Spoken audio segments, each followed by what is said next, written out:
Greetings, and welcome to Channel Otherdoc. I'm Jim, I use he, him pronouns, and this is the finale of our short campaign of Don't Rest Your Head, a horror urban fantasy game by Fred Hicks about insomniacs who've been awake for so long they've started being able to do impossible things, and can now travel between their homes, the city slumbering, and the Mad City, where the nightmares live.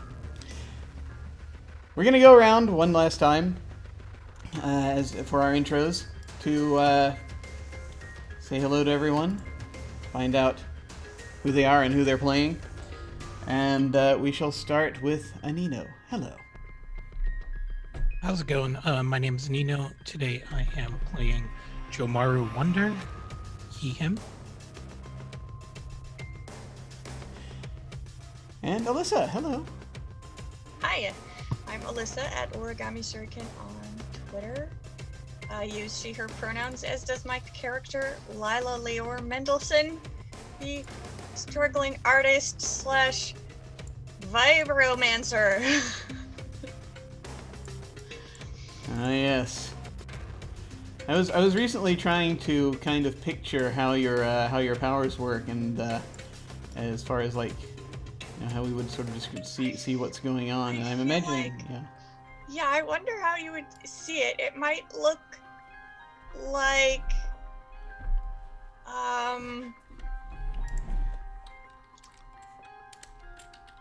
what am I thinking? You might see kind of vibrations in the air, almost like a heat wave. Yeah, that's kind of what I was thinking, like you see this sort of wave of sound come out. Nice. Awesome. And, Rock, hello. Hey, I'm Rock. He, him pronouns, as is my character, Dustin Lint. And I'm excited for tonight. Me too. I have no idea what's going to happen, but I'm delighted to find out. And as research, I've been also not sleeping much. Yes, we'll call it research. And finally, Lauren, hello. Hey, I'm Lauren. I'm that salty ginger over on Twitter. I use she, her pronouns. And I'm playing Nancy Knight, who has found her sister, and neither one of them is crazy. No, not at all. Not in the least. There is a slight disagreement as to which world is real, perhaps, but, that aside. They haven't really gotten a chance to talk about it. That's the thing. It's there's been a lot of action going on. I may need to schedule in some talking time in here somewhere. I don't need her to talk. No. Just need her. Yeah, just need to. Just need to escape, I guess. Before we get to the business of escapology, like we do with most games on this channel, we're going to be using the X card, the N card, and the O card. If we hit something that's crossing a line for one of us, any of us can type an X in the Zoom video chat or anywhere else, or make an X symbol, and we'll back up and do something else. If something happens that we're okay having in the game, but we don't want a graphic description of it, we can type an N in the Zoom chat, and then we'll fade to black on it, or we'll put it behind a veil, and basically it'll be there, but we won't go into detail. Finally, if we're exploring a topic or an area of roleplay that's particularly intense for us, but we want to keep going anyway, we can put an O in the chat to let us know that we're okay and that we're good to keep piling on the drama. Something else we can do is we can put an O with a question mark after it when we're moving into a difficult topic, or if we say or we do something and then think, maybe that might have been a little too much, then everyone else can respond to that again with an X, an N, or an O, and just let us know that if we're still doing okay. And then adjust accordingly. And as also has become tradition in this game, before we truly get into things, this is the point where I go back and do a little bit of bookkeeping to correct a couple of mistakes that I made last time that I noticed when I was running the game last time. One of them, one of them, there was a roll near the end that Dustin made. I said that exhaustion was dominating, but it was actually madness that was dominating. I got a little confused because you rolled your exhaustion die last, and so I was that's ended up in my head. So what you actually can do if you wish is you can erase one exhaustion and check off a response. Where would that put you in terms of your fight or flight responses, by the way?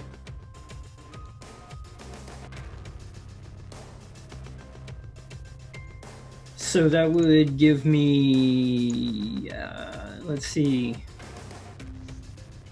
give me 2 exhaustion instead of 3, and I think that roll that I would have made would have been based off of trying to escape, so it would have put me at 1 of 2 for the flight. Okay, and is your fight response also checked off, or no? No, not currently. Okay, so you only have 1 response of your 3 total checked right now. Okay. Correct. Cool. All right, cool. Good to know. Good to know. The other thing, and this I'm actually not going to hold anyone to it because I'm not going to hold you to it because it was something I should have said at the time, since this was kind of the first time, and that was when escaping from the taxmen. Lila was helping Nancy, and I should have specified ahead of time that when you help, one other effect is that whatever dominates actually comes down on everyone who participates in that action. And so I think on that occasion, Madness was dominating, and so Lila would have checked off another box. But again, like I said, I didn't say anything, and it was the first time we did it, so you don't have to. But just know in future, if you're helping each other out, that there is that consequence. So last time, last time they went to see Nancy's sister Alice in the sanitarium in the medical district. There was they went to see the administrator first, Dr. Klaus Oppenheimer, who explained just basically that Alice is has very quickly become the premier analyst in the Mad City. Apparently they she they went and they talked to her, and apparently she thinks that she's an analyst, a psychoanalyst, and that she's already passed her tests apparently to become that, and done whatever years of college was necessary for that. And everyone in the Mad City seems to think so as well. Also, she seemed to be having trouble remembering aspects of things not in the Mad City. Or at the very least, any aspects of her life, mostly, that didn't involve, being a psychoanalyst. So they had a little chat, and Nancy convinced her to come with her. Just was like, no, just let me show you home. And if it's not there, if it turns out that it's I'm the one that's wrong, we'll come back and you can help me all you like, with this terrible delusion that I'm suffering, and I'm paraphrasing, and so Alice agreed. Just as that was happening, Lila noticed that pulling up in a limo was the taxman, who's rarely ever outside of District 13. A big individual, tack for a head, business suit. They fled the hospital, just narrowly avoiding being pinned by some of the taxman's pins that he throws. And at that moment, a limo cab pulled up. It's both a limo and a cab. It pulled up and, just opened its doors for them. They dived in, and the limo pulled away, and they saw that inside the limo was the talent agent that had talked to Lila earlier, H.R. Johnson, and someone else, a being wearing a suit with a glass head that was transparent with just television type static inside. and that is where we left off with basically, yes, we left off in the middle of a car chase. So, since we left off in the middle of a car chase, let me switch to the appropriate thing here. I think it was this one. There we go. So, the limo cab is hurtling away, and this is me very briefly pulling up my little city map that I put together so that I can see where it's headed. They basically have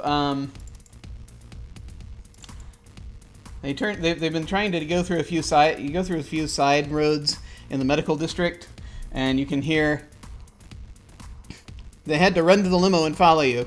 So you've got a bit of a lead, but they're sort of now trying to work out sort of what direction to go as they're heading deeper into the medical district to try to lose them, and just sort of looking. One thing I will note is that upon getting into the cab, you do note that Alice just sort of immediately just looked and nodded to Johnson. She said, "Oh, HR. I didn't realize that you were you were interested in all of this." All of this lately, and he says, "Oh, I'm interested in everything." Excellent article this morning, by the way. Thank you.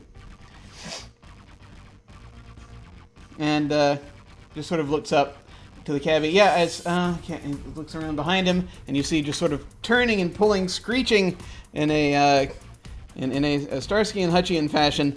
This stretch limo pulls around this corner. Starts barreling toward you, starts getting closer, and sort of look behind. It's like, okay, yeah, I think we're gonna have to turn. Well, we're on this side. We can probably lose them in the necropolis, and sort of will knock on the window. Unless anyone stops him, he's going to tell the driver to turn into the necropolis. What about like literally the exact other way?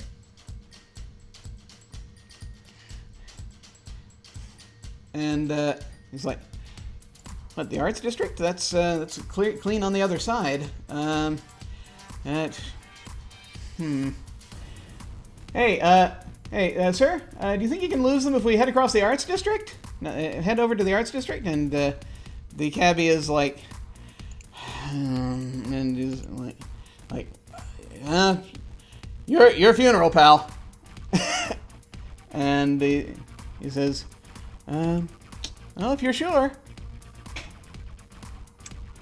We shall die for our art. We have to die there, don't we? That's what I like to hear. The cabbie just shrugs his shoulders, turns, tires squeal, and you're now heading down a stretch of road that just runs along the outskirts.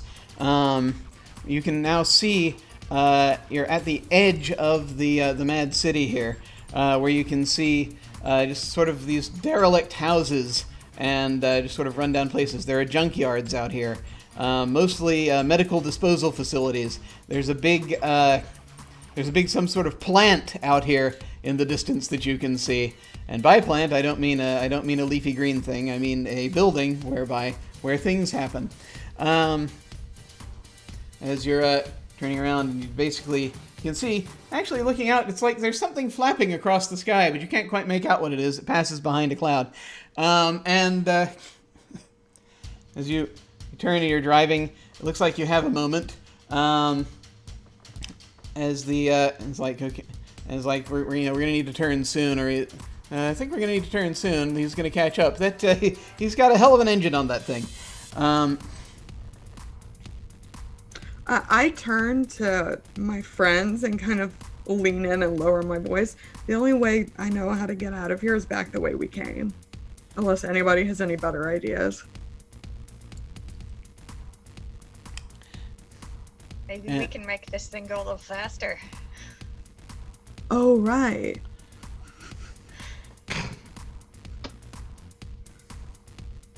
But at what cost? But at what cost? Do we have any way of making them go slower?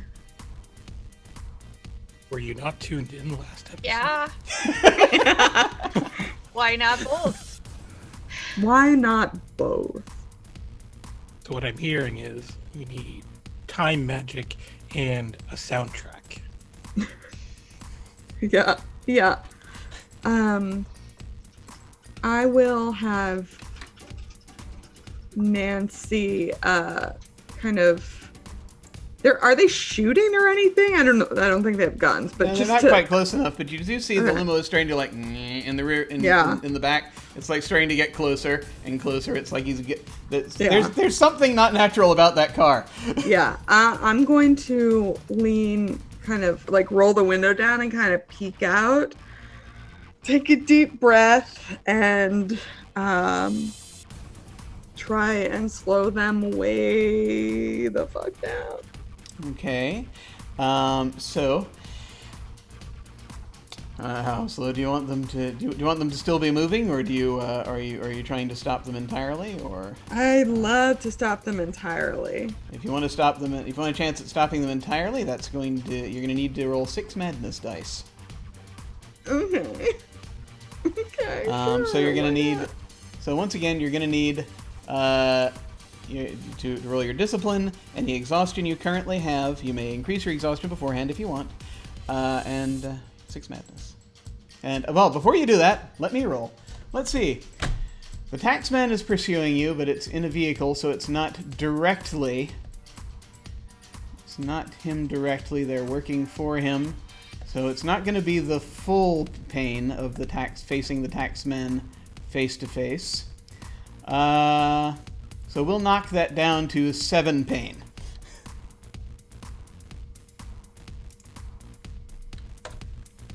For he is rather determined right now. Here we go. I got 4 successes. Okay. So we'll roll discipline. Oh my god. Great. I guess we'll be increasing exhaustion. Then I'm only at 1 right now. Okay, so you get 2 then. Yeah.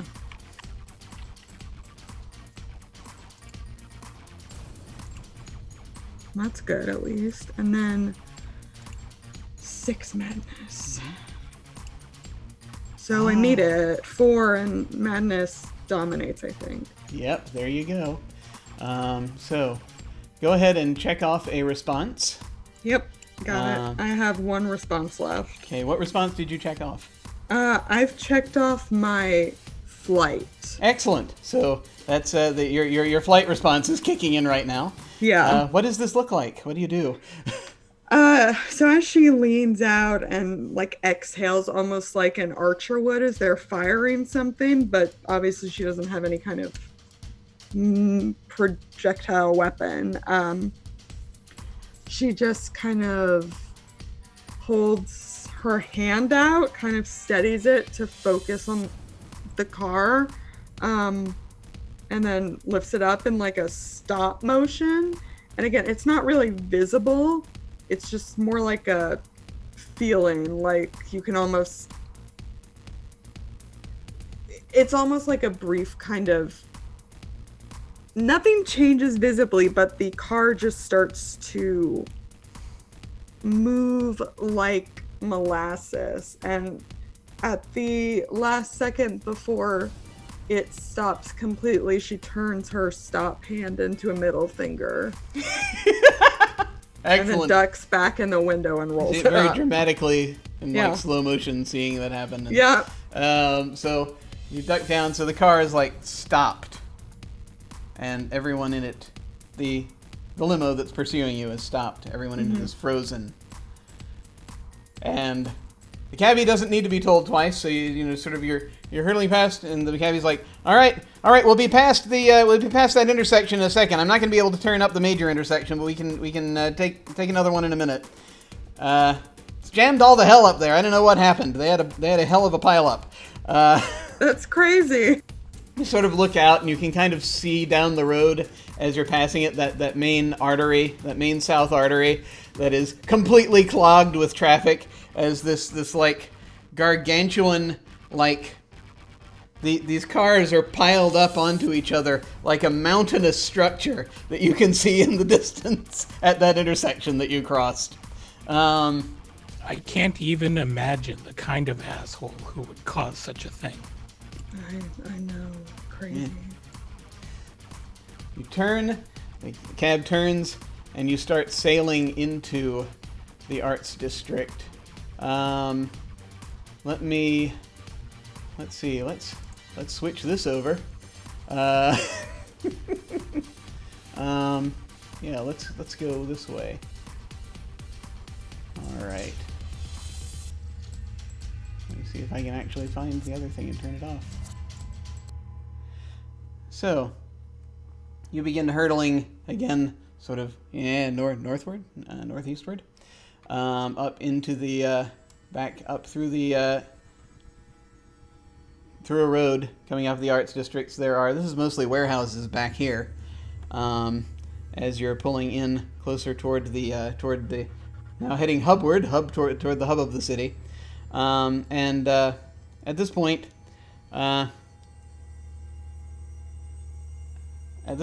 Holden just claps. That was wonderful. That was excellent. And Alice at this point is going to say, This is going to kill my contract, isn't it? It might. Yeah, it's the. I don't know. It may be a little while before they ask for another article from you for a bit. But they are always. It's the interesting thing about those guys. They are always willing to negotiate, one way or the other. But really, I kind of am most interested in finally getting to chat with you folks about some things.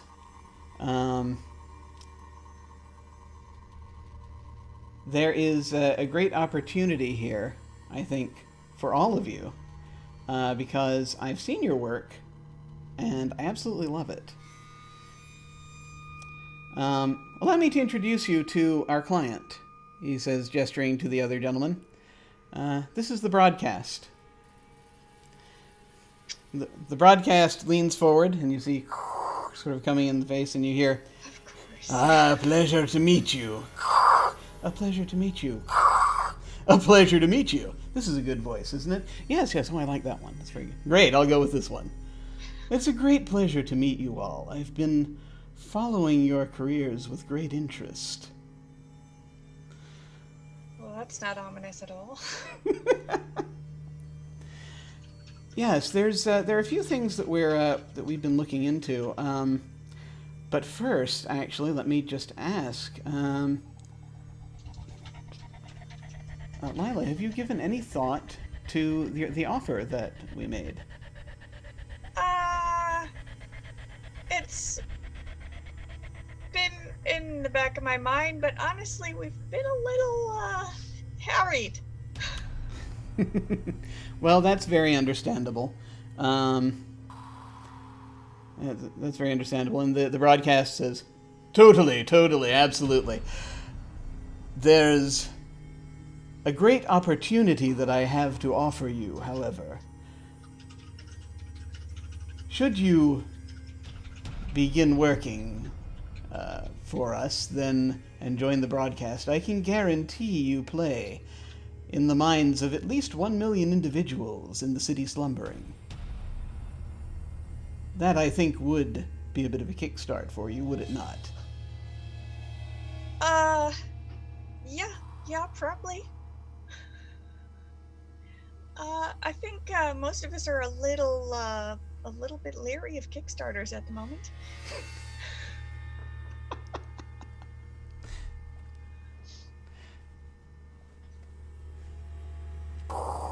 And at this point, Johnson will say, well, it is understandable, but there are a number of ways we can tackle it. Certainly, as there's always ways we can ease you in. But incidentally, we can do the same thing. I mean, I know that you produce media on the regular, don't you? He says, pointing to Nancy.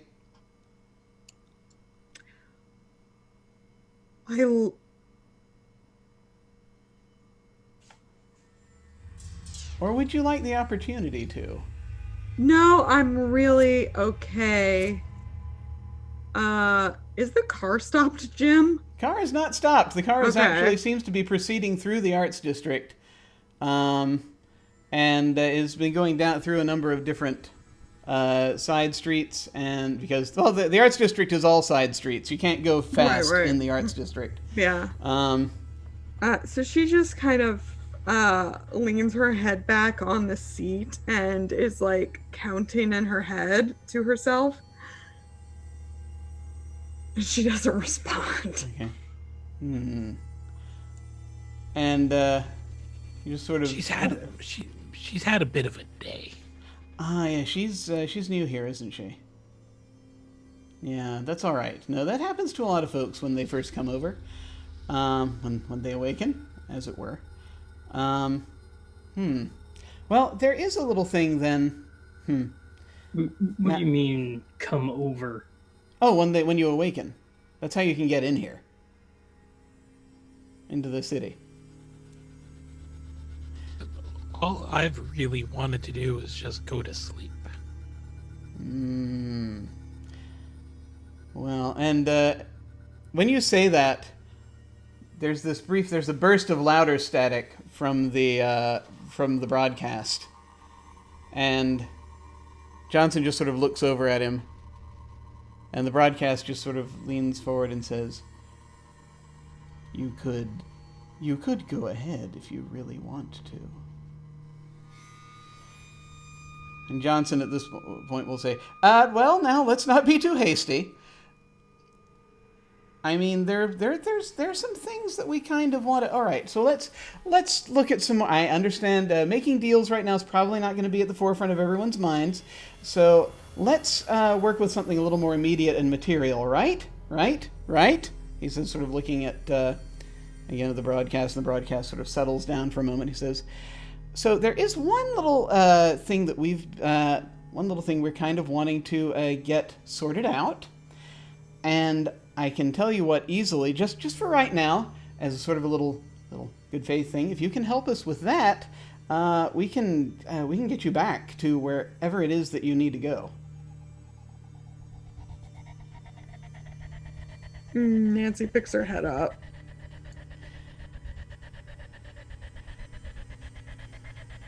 So Listening. there are a couple of beings that have recently manifested here. It occurs to us that you all have you all in various ways have connections to.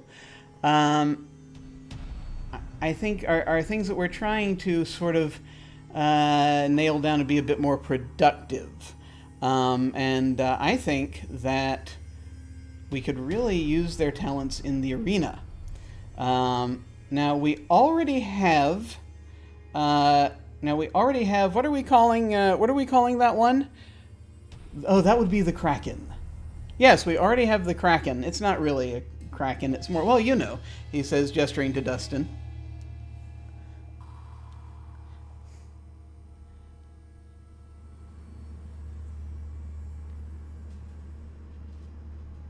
And they'll just sort of look at your expression for a second, and as you're saying, it's hard to go fast here, but as you're getting closer, it looks like you're getting closer to the entertainment district at this point.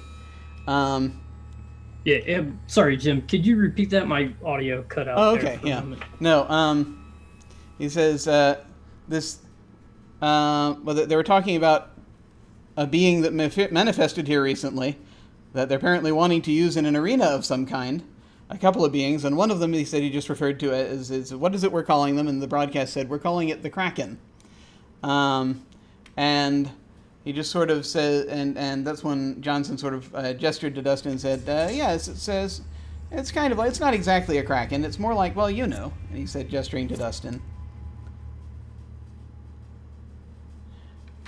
And No, I the don't broadcast know. says, "Ah," and he points, and you see a billboard, an electronic billboard that then changes, goes to static for a second, and you see swimming through the static that same figure that you saw swimming on your television screen. And the static resolves into this lobster-like creature that looks very familiar to you. Because it is something that you recently created. Oh yeah, I'm recognizing it. And it's just sort of, what does this thing look like? Oh, the What so do they see when they're looking at this billboard? vaguely lobster-like, um, but with kind of bipedal.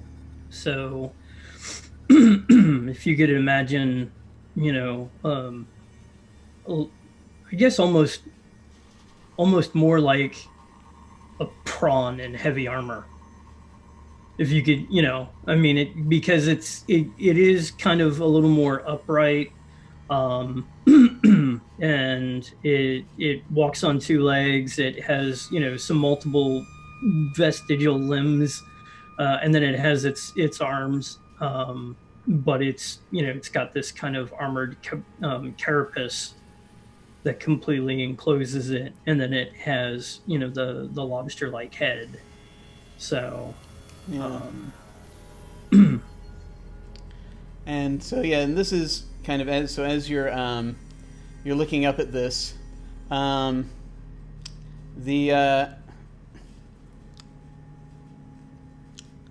broadcast will turn, and will say, yes, this is something that we already have in a particular area that prepared. They have already agreed to a small contract just on a trial basis. What we really need is, well, an opponent worthy for them to do battle in our arena. We've started this little, as it were, a sort of a fighting event that the people seem to really like. And have you Johnson nods. Indeed. Dustin looks at the broadcast for a moment and he goes, "Have you considered cable? It might limit your maneuverability a little, but it would improve your reception."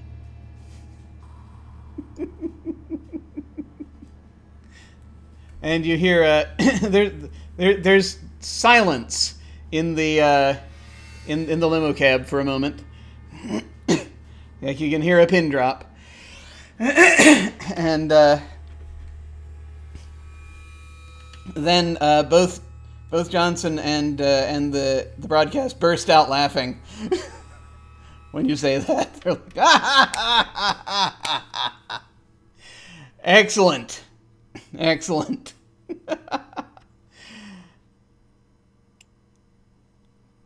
Okay, cable is where I started. Who watches cable? What?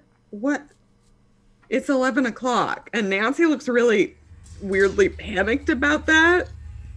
I don't think she's told any of you about the 13 o'clock thing, at least in any detail.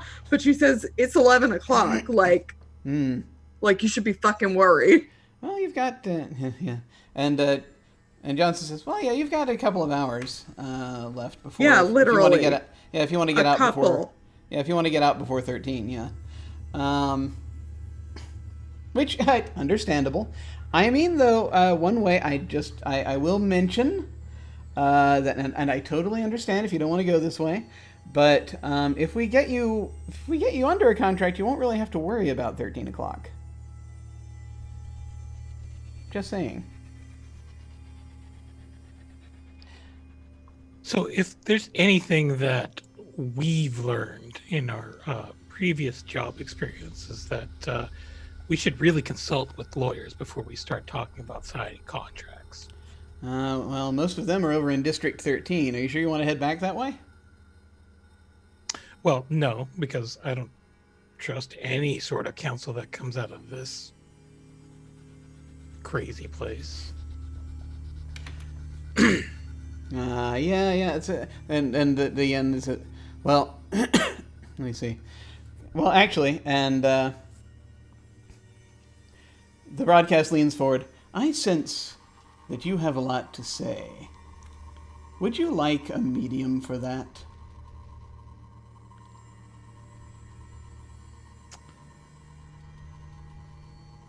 Well, I mean, they don't do king size anymore at McDonald's, so.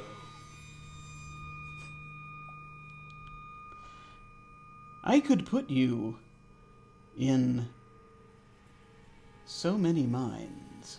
Everyone would hear you. Everyone. They would listen to what you have to say. I think that's something that would appeal to you, would it not? Wait a minute, I get $1 million, but he gets everyone?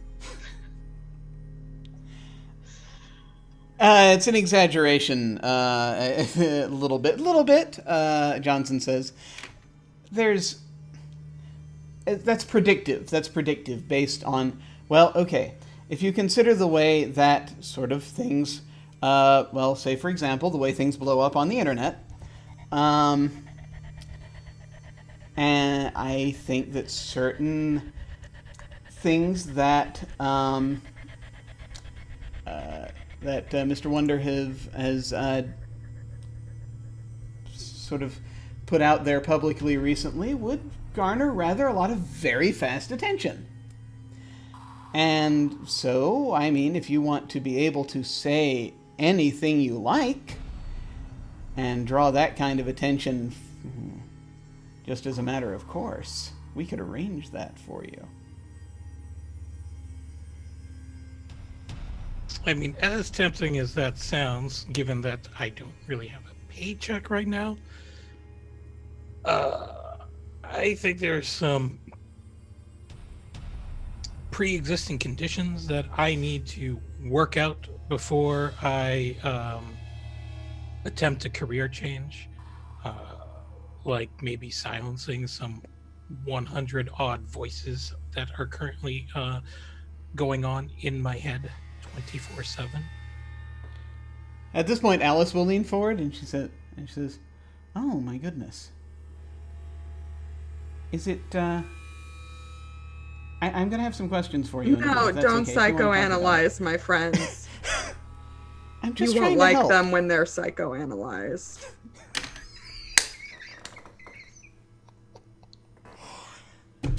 Okay, Lauren has just won the episode. I think that basically does it. All right. Don't even worry about the analysis. I don't like it when my friends are psycho. And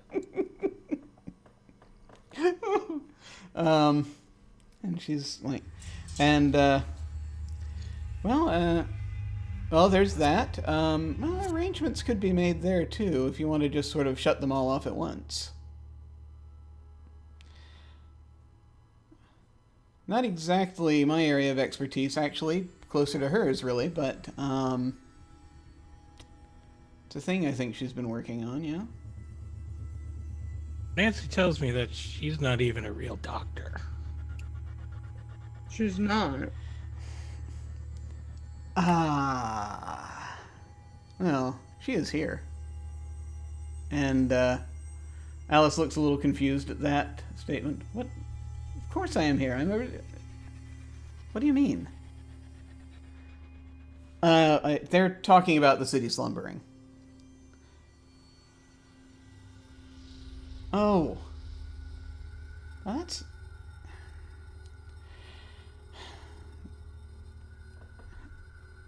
I seem all I remember about that is it was terribly boring.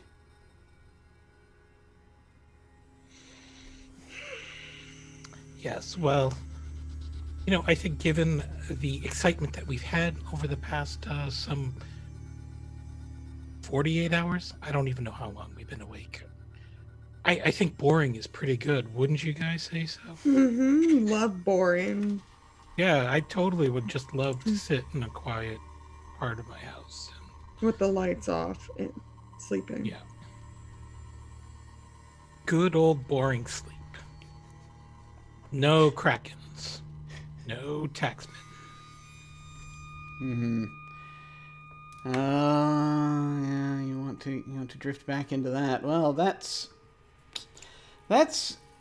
something that I can't, that no one here is going to be able to help you with. But and so again, like I said, if you want to be able to get back to that, there is something we could do to help expedite that.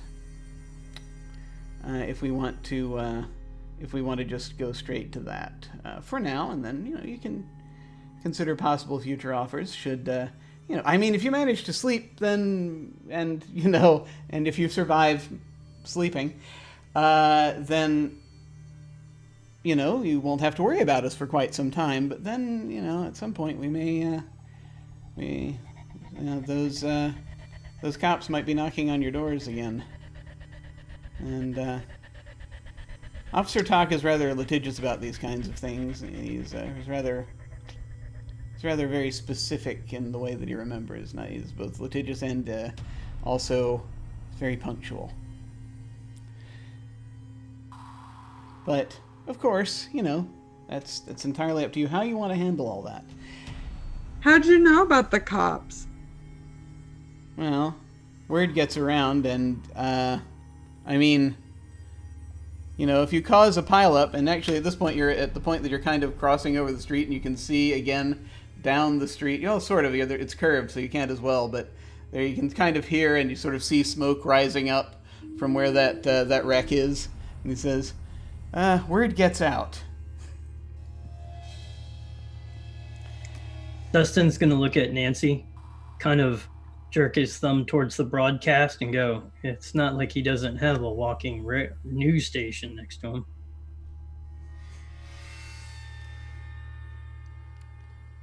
I'll admit that helps. And the broadcaster's like, "You should understand, we're just trying to help you."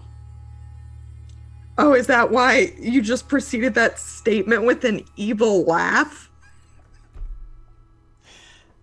And you hear, "I'm just trying that one out. I'm working on my repertoire of those." But that one does play well with the 18 to 20 crowd. It's a very narrow margin, though, there. Yes, that sounds like the Rick and Morty crowd that you're catering to there. Maybe next time try channeling Vincent Price. That's very old school. That is a thought. No, we haven't done things. And actually, this is the broadcast. Like, we haven't done a good price in a while, and sort of thing. And it's just sort of beginning to think, and you can see this sort of like a little, sort of strange. It's like an image of a brain, kind of, in there for a second. Sort of Trust me, the price is right. signals going through. No. I think we should do a Vincent Price Thanksgiving special. These are very good ideas. But listen, okay, like, we're getting away from the point here. So all right, so we'll get you back. We'll get you back home. Tricky thing, this place. You got to find the right door. But if you'll just help us with wrangling one little thing, one little thing we're needing to deal with. I can't help but marvel at the convenient coincidence of all these events landing us here. Well, dream logic. What can I tell you? But yeah, if you could just help us with this this one individual, then we'll get you right back. What How's that individual sound? is that? At that point, everyone hears a thump as something lands on the hood of the vehicle. Not the hood, the roof of the vehicle, just above you. And this is kind of as you're sort of on the edge of the entertainment district. Let's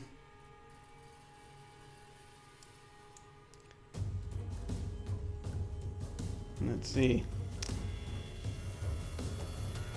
Yeah, there's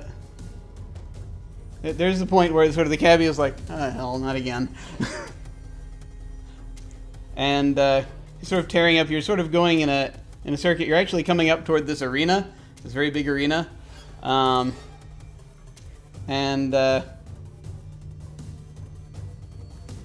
there is this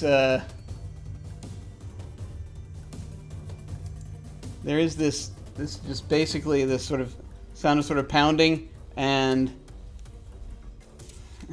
they're sort of kind of looking up right now at this thing. At this, there's something they're trying to like. Okay, that's going to be it. Okay, that's going to be a problem. Yeah. Well, yeah, there they are. And there's this. You hear this boom, boom, and you see that there's a dent now that's forming in the hood of the vehicle.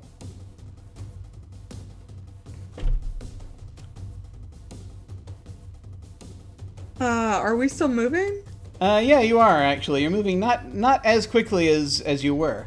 Because you're now in the flow of the traffic in the entertainment district, which is very much, there are a lot of billboards that are sort of there's a lot of neon. There's this kind of pseudo Vegas thing going on in here, but there are monitors everywhere, advertising all manner of things, of products and various types of dreams, various types of memories, various types of emotions are being marketed. There are people here that you see walking down the sides of the streets that are cameras, or their heads are cameras. Yes, all manner of there is this, the whole place has an air of celebrity.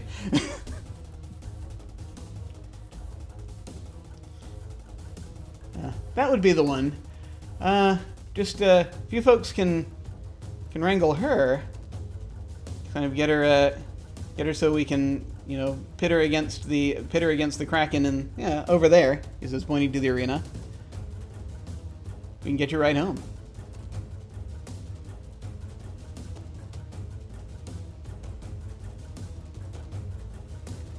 Well, I'm not poking my head out there. Dustin, go take a look. Yeah, the cabbie, meantime, is like, is sort of now because the hits are affecting the action of the vehicle, there's pretty soon she's gonna probably poke her head in here. So, are you ready to rumble? I mean, what do I gotta be the one to take a look outside? Because I stopped the limo. I'm too pretty. These are strong arguments. Fine, I'll do it.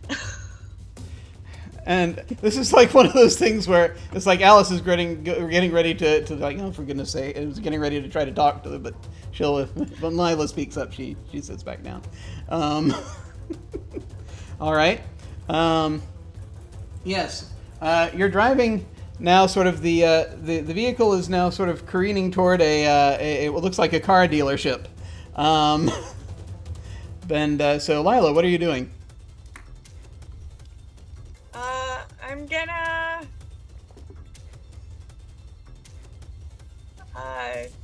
roll down the window and I just came from a show, so I probably have like a makeup compact in my pocket, and I'm gonna use the mirror to see if I can get a look at what's on the roof. Okay. Okay, that's not gonna be horribly difficult. So because this is not a direct action against them, so I'm only going to set a pain of 3 against this. So 3 pain, 1 success is what you're having to beat with that. Okay.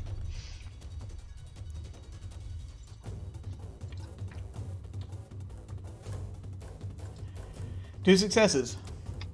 And then I think I have to roll my 1 exhaustion here. You do have to do that. I Alright. assumed you were not using any madness, but that's... I don't think I really need to at this point. Nope. And let's see. Pain is dominating. I am not surprised. Yes. So what I think I'll do... No, we're good. So yeah, I will get one more despair. I'm going to use them in a minute. You folks have 2 coins of hope. Remember, you have those to use should you need them. As you're kind of turning, you sort of turn, you lean out to see with the compact, and you get a glimpse just before the limo jerks to the side and crashes into the in through the gate of the car dealership. And at that point, your compact is like, it's the action of it jerks it from your hand and it clatters onto the street. But before that happens, you catch a glimpse and you see someone, they're riding on top of the car, like fist pointed down. They're wearing what looks like a very sort of, they look kind of little sort of bulky, muscular figure, wearing a kind of a, looks like sort of an Eastern-inspired kind of outfit with sort of, again, it's with sort of tied-off robe, basically. And you can see that they have red hair, and they're moving rather jerkily, and there's a mask. You think this is Starmaker.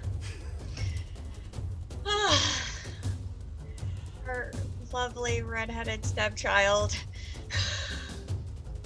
It's like, oh yes, that's where that music is coming from. You think you can just barely hear her theme music in the back of your head. I never understood her character design. And the thing Listen, is, like, we don't. Listen, we don't really know where she came from, but I don't think her design's all that bad, really. I mean, she started out so cute. Don't they all? So after careening in through the gates, and the cab is moving jerkily, very narrowly avoiding, a couple of cars, but getting a headlight clipped off by all these cars that are stacked up, and is plowing straight toward this building. You see that you see a fist come down through, finally punches through the roof of the cab, and you see these mighty fingers are pulling it aside. Can we get out before she makes us crash? Mm-hmm. I think that would be a good idea. Mm-hmm. Okay, so you're just like individual. So Lila, you're gonna try to jump for safety. I take it. Try to leap out of the vehicle. Is that what you're gonna do? Or are you all doing a coordinated action of some kind? Slam on the brakes. That's what I'm gonna yell up. Yeah. Yeah, the cabbie appears at this point to be kind of panicking. It's like he's almost, if he were a computer, he would be blue screening at this point. I don't think he's gonna stop, and neither is she. He's like, I lost control of the car! Oh, God! Oh my god. Do we have any loose seat belts? So while he's looking for that, Jamaro's going to try to reach through the to the front seat and yank the parking brake as hard as he can to try to slow the car down, or at least maybe cause it to stop. Excellent. This sounds awesome. So you're opening the panel, crawling through the tiny bit, and reaching for the parking brake and yanking on it before it hits that building, and becomes a permanent part of the factory showroom. So, yeah, I'm gonna set the whilst your creation is attempting to reach down and grab you. So I'm gonna call this a pain of 5. Let me go ahead and roll it. I got 2 successes. Oh, jeez, 5? Really? All right. Okay. Oh, before you again, remember you can add an exhaustion if you want, and you can also use madness if you want up to 6. Yeah, no, we're saving the madness for something special Okay. later. You sound so disappointed. How much exhaustion? Okay. So you're up to 3 exhaustion. So you got 1 success versus 2 successes. Okay. So now I will exact the necessary consequences and then tell you what happens. Because I'm going to get this right this time. First off, exhaustion is dominating, so you gain another exhaustion. So crawling through toward the front, very tiring. It's very taxing. You just realize how long it's been. A long time since you have slept, and this is getting difficult. And I'm going to say you also, because this is very frustrating, and you have a failure, I would like you to also check off a response. Where do I do that? So that's basically, you get to, it's one of your 3 responses you have in your 3 fight responses. So that means, so remember we ticked off one of them before. We ticked off a fight response, I think, in like the 2nd session. I don't know if you had anything that got rid of that or not, but if you didn't, it's still there. So you would probably be ticking off your 2nd fight response. Oh, okay. If I'm remembering correctly. Basically, when I say check off a response, it just means that it's your current fight is up to 3. Basically, on the character sheet, they're empty check boxes. But you assign them to you have Okay. either, So I had you say 3 where they fight. go. Yeah. So I had 3 fight. So wouldn't it be like 4 fight now? Well, no, it's that's the thing is the way that it works is we could say that it's like it goes down basically that how many you have Okay. left. You have of your 3 responses, you will now have 1 left, I think, at this point because you checked off 1 in the 2nd episode. Okay. And I don't know if you've checked off any since then. I don't think you have. So if you haven't, then you have. Basically, you've done 2 of them, so you have 1 left. Okay. 1 response box left, basically. They're kind of like stress boxes in Fate to a certain extent in the way if you want to sort of visualizing them. But anyway, so your fight response is going to kick in as well when this happens. As you are you find yourself, you just miss the freaking brake and you tumble into the front seat. So you're sitting right next to the driver. As you crash through this glass window, and you bump and you hit your head, as it comes in and careens in, it hits a couple of cars, very strangely shaped cars. People, car dealers are running everywhere.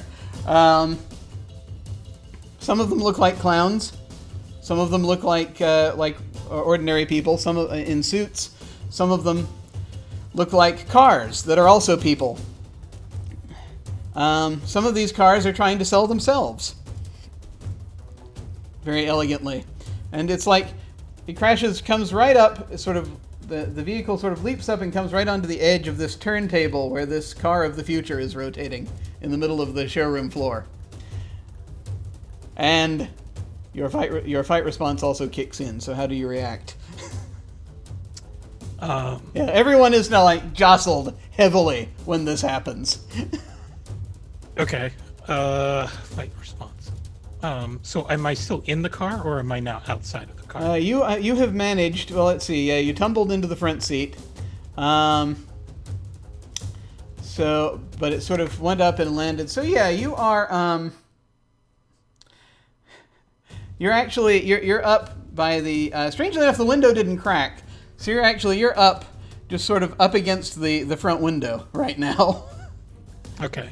And you are hurting. You are hurting kind of badly right now. You're not sure if anything's broken.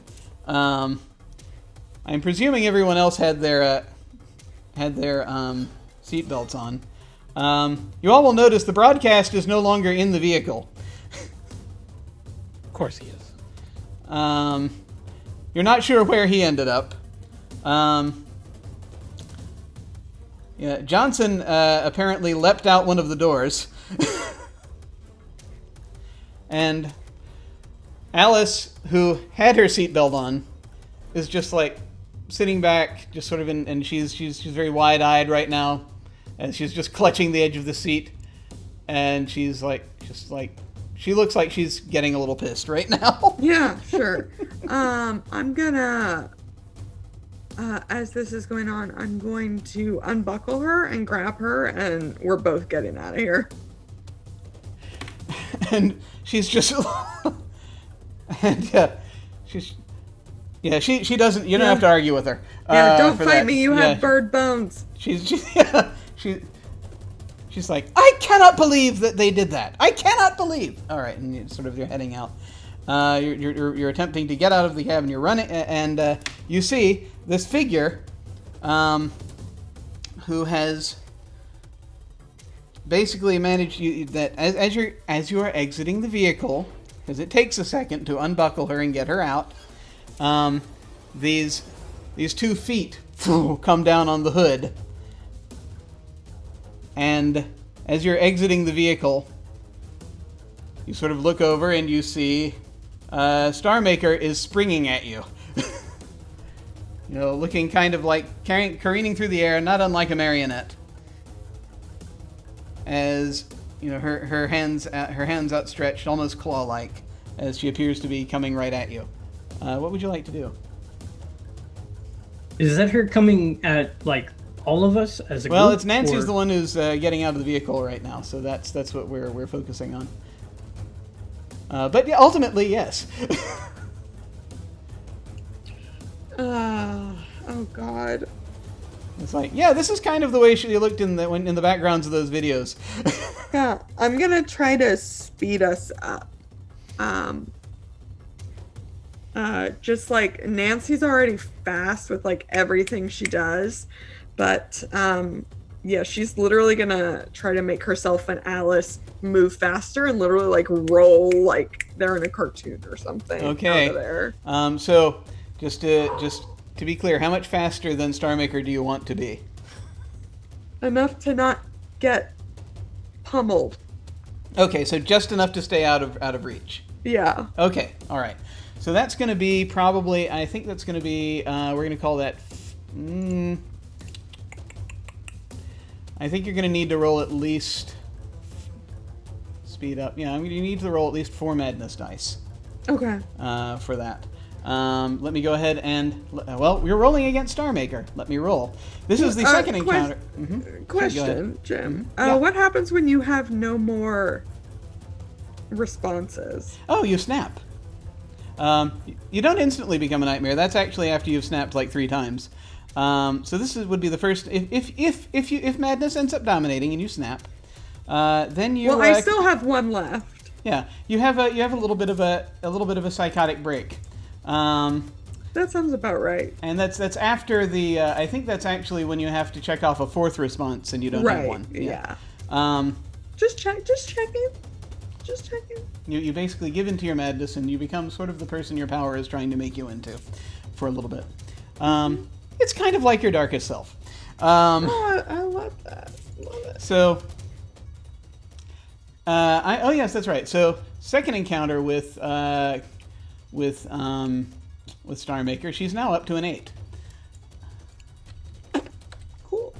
So she's 8 pain now, because I decided a long time ago she just keeps getting stronger. I love that. I love that about her. All right, 4 successes, what you're looking to beat here. So you're going to roll your discipline, and then if you want, you can increase your exhaustion before you roll that, but that's up to you.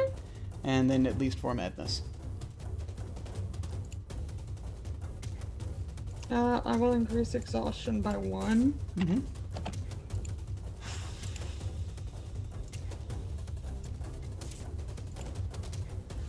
And 4 madness. Yep. Okay. You And- matched it. Okay. Yeah. I'm gonna do No, a I thing. beat you. Yeah. Let me see. Right now it looks like what do we have? Right now we have pain dominating, but I'm gonna do something. I'm gonna spend a despair. Cool. Love that. Love that. I'm gonna add another since we've been talking about it, I'm going to add another 6 to the. I'm going to add. Actually, let's see. What's your exhaustion right now? Oh, 3, obviously. Mm-hmm. Yeah. I'm going to add. I'm going to spend 2 despair. And I'm going to add a couple of 6s to the madness pool. I love that. I love it. I love it. And so madness is dominating. Please check Yeah. off the response. I love that.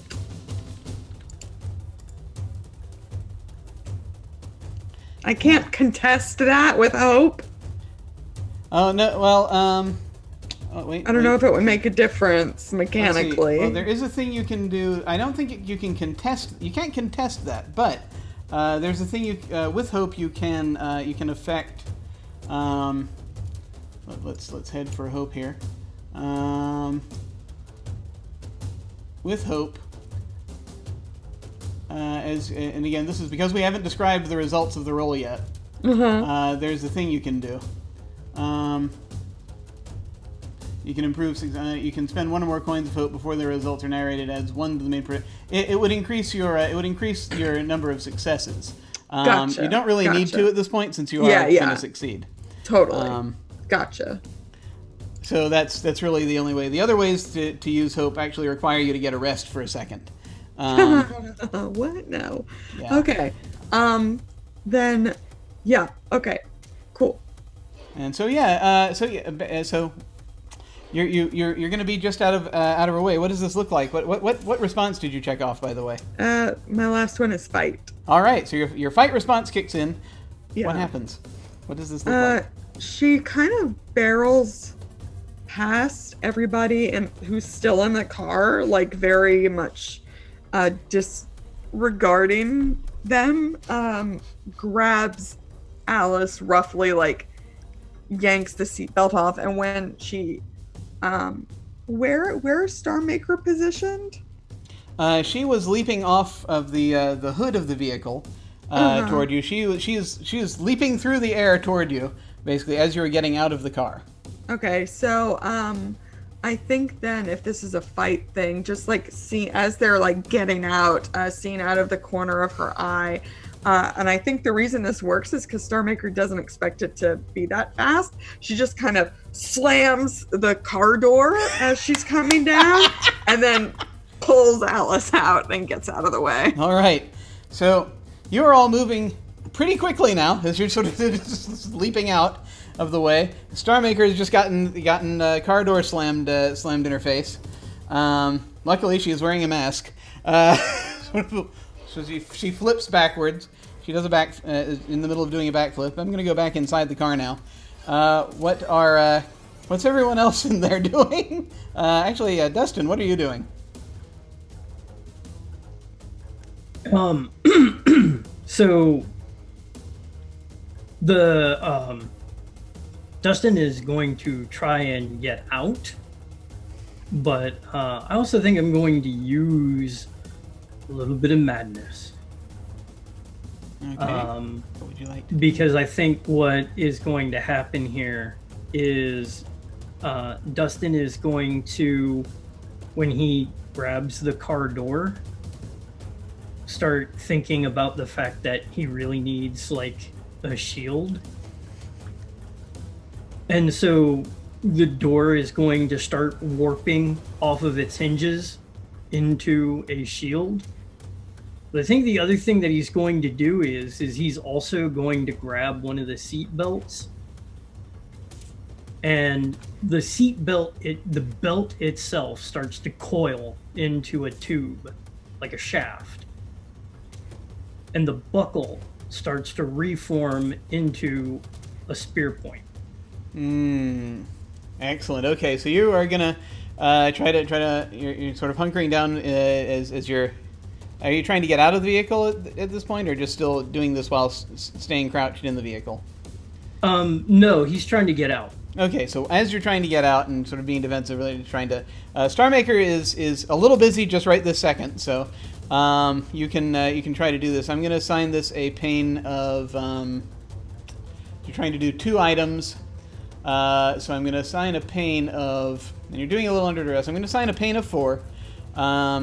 and you're going to need to, as you're turning a door into a shield and a belt buckle into a long tube. If you want it to be, how good a shield would you like this to be? I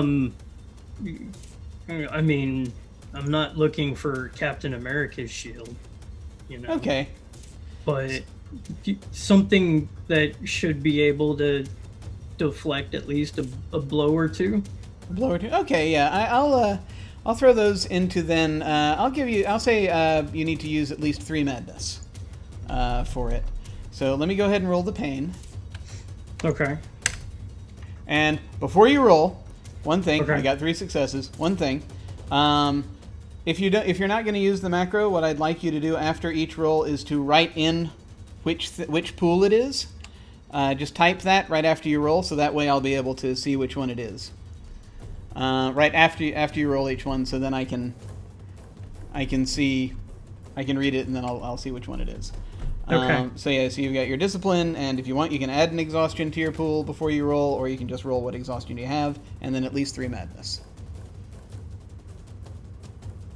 Okay, so I'm gonna need to do 3 madness. I'm gonna increase. Yeah, I think I'm gonna increase exhaustion definitely. And then can we spend hope on this by any chance? You can spend. I recommend you do it after rolling, just to see how many successes you need.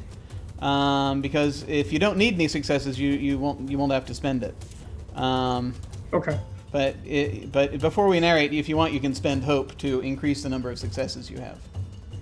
Okay.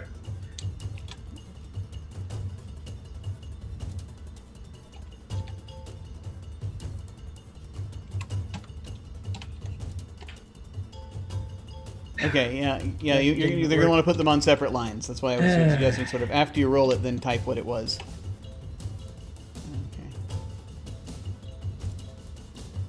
Okay.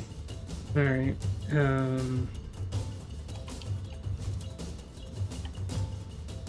Cool.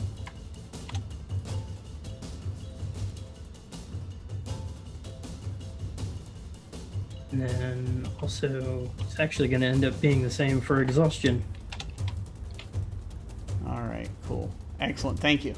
All right, so you got a total of 1, 2, 3, 4, 5 successes. Okay.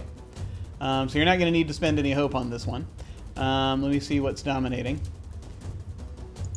That's a 6 and a 3. That's a 6 and a 2. That's a 6 and a 5. So exhaustion is dominating.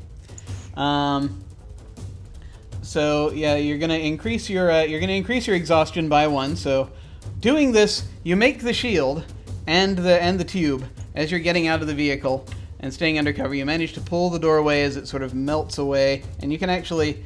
But this is very taxing for you. This is you're really tired when you do this. So what does this look like when you change these items? I mean, you just it's kind of like how I described it. I mean, you know, when he's grabbing the door handle, I mean, it's just kind of, you know how most door handles kind of have that armrest built into it. Yeah. Okay, that just kind of like reforms so that it's almost like straps. Yeah. Around his arm. And then you kind of see where the hinges are just kind of break free. Mm-hmm. And then where the glass window would normally be, it just kind of fills in so that it's, you know, just a solid sheet of metal. But other than that, it pretty much keeps the door shape. Okay. Cool. So, and then as he's grabbing as he's reaching over and grabbing the seat belt, I mean, like, you know, it's like I said, you just kind of see the seat belt kind of starts to coil into a tube and form the shaft, and the buckle itself just becomes a point. All right. Excellent. So yeah, you do that, you get out of the vehicle, you are armed. You are armed and armored as you're coming around. I'm going to go over to, I'm going to go over to Lila. Lila, what are you doing? I am going to get out of the vehicle, and I'm going to take my tuning fork out of my pocket, and I'm gonna get ready to send out some good vibrations.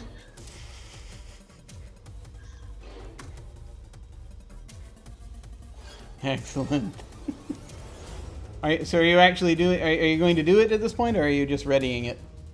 I think I'm just readying at the moment. Okay. So you mostly now it's just a question of getting out and sort of sneaking around. I'm not going to make you roll for that. So you sort of come around, try to get into a defensive position, probably on the other side of the vehicle, Yeah. if nothing else. And there are other cars in here. There are car robot-like things in here that are struggling to get up because they're not terribly well designed. They're shaped like cars. It doesn't work very well. Jamaru, what are you doing? Jamaru is just going to gather his bearings. He's kind of angry because he missed the stupid parking brake. And he is just going to open the door by, pulling the handle a little bit. But then he's just going to kick it open as he slides out. He'll maybe glance over his shoulder to check out and see if the driver's okay. But he's probably not going to help. Yeah. The driver, looking at the driver's like, the driver's stuck right now. This car does not have airbags. Oh, of course not. But as you are getting out of the vehicle, you see that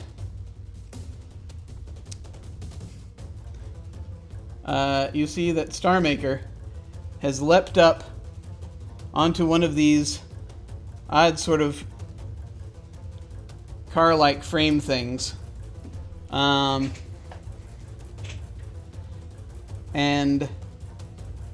she has pulled out her whip, and she has wrenched up part of a vehicle, and she has also got it's like she's wrenched up like it's like a I want to say kind of a grill from the car that she's on top of, and she's got it in her hand, and it looks very much like a claw as she reaches. So claw on one hand, whip in the other, and she looks down and she smiles. You see a smile under the mask as she looks down, and she says, "I will be free of you." And I think I'm sorry. Oh, yeah, go ahead. Well, I think that's actually where we're going to take a quick break. As we're at an interesting point, rather tense point, middle of things going crazy. Let's go ahead and take a quick break. We'll be back in just a few minutes to see how this wraps up. See you shortly.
returned.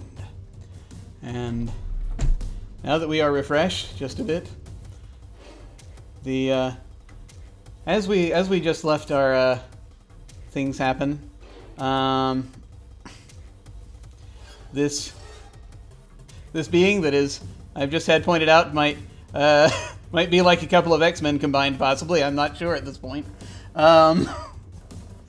As it's now standing atop a vehicle, brandishing part of a car, using it as a weapon, brandishing a whip also, and has declared that soon she will be free of yeah, she seemed to be addressing in the direction of Jamaro, but really of everyone. Because we all kind of have a piece of her. What are folks doing? So Jomaru is just going to hold his hands up. It's like, whoa, whoa, whoa, whoa. Who in the blue hell are you?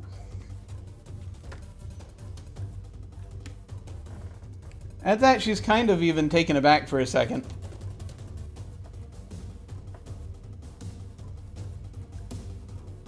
Are you going to tell me? He's going to interrupt her. He's just going, it doesn't matter who you are. And at that point, she's reaching her whip back to crack it at you. yeah. Well, I mean, like at that point, Jomaru is going to tap into his madness power. That was it. That was good though. That was great. Yeah.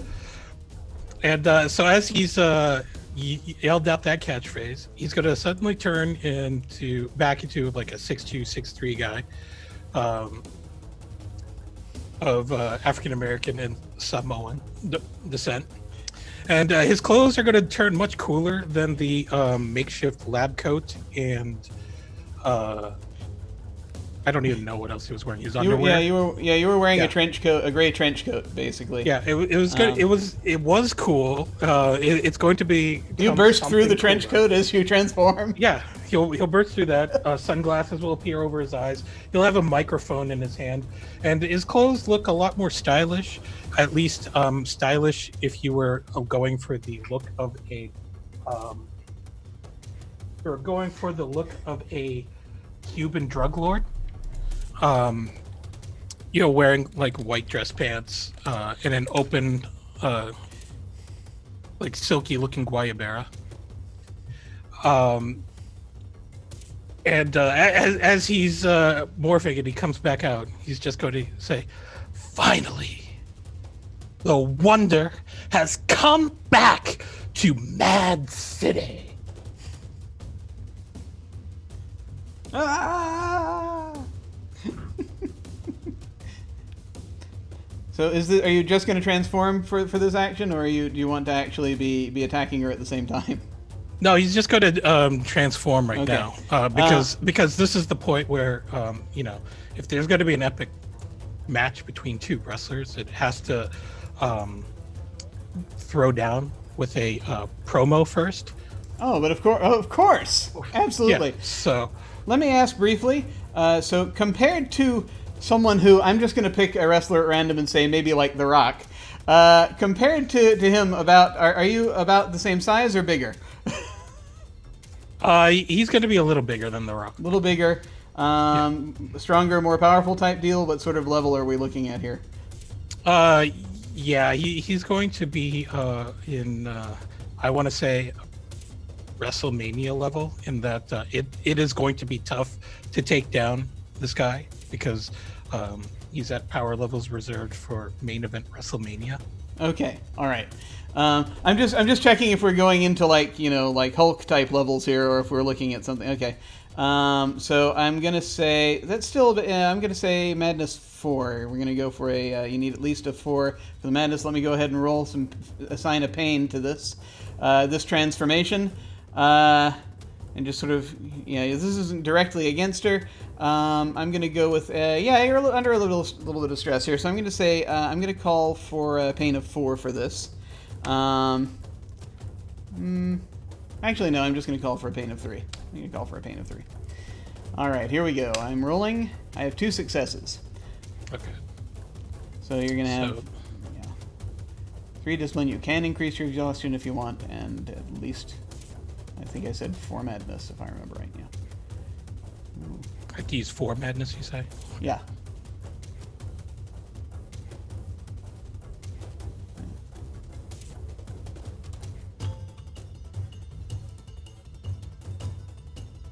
Okay. Did your exhaustion not go up last time? I remember that No, like when I rolled that was supposed to be an exhaustion of 2. Okay, that was supposed to be. Okay, I gotcha. Okay, so now it's up to 3. Okay. All right, so you got the number of successes you need. Let me actually check to see here. It looks as though we have discipline dominating at the moment, but I have some despair left. So I'm going to spend one. Jim, don't we all? I'm going to spend a despair to add a 6 to the madness pool, so that madness is dominating. So now you're down to so you have that third box of fight is getting checked. Your fight response is going to kick in. Okay, that's fair. You're teeming with adrenaline now. It's electrifying. And at this point, since you got her attention,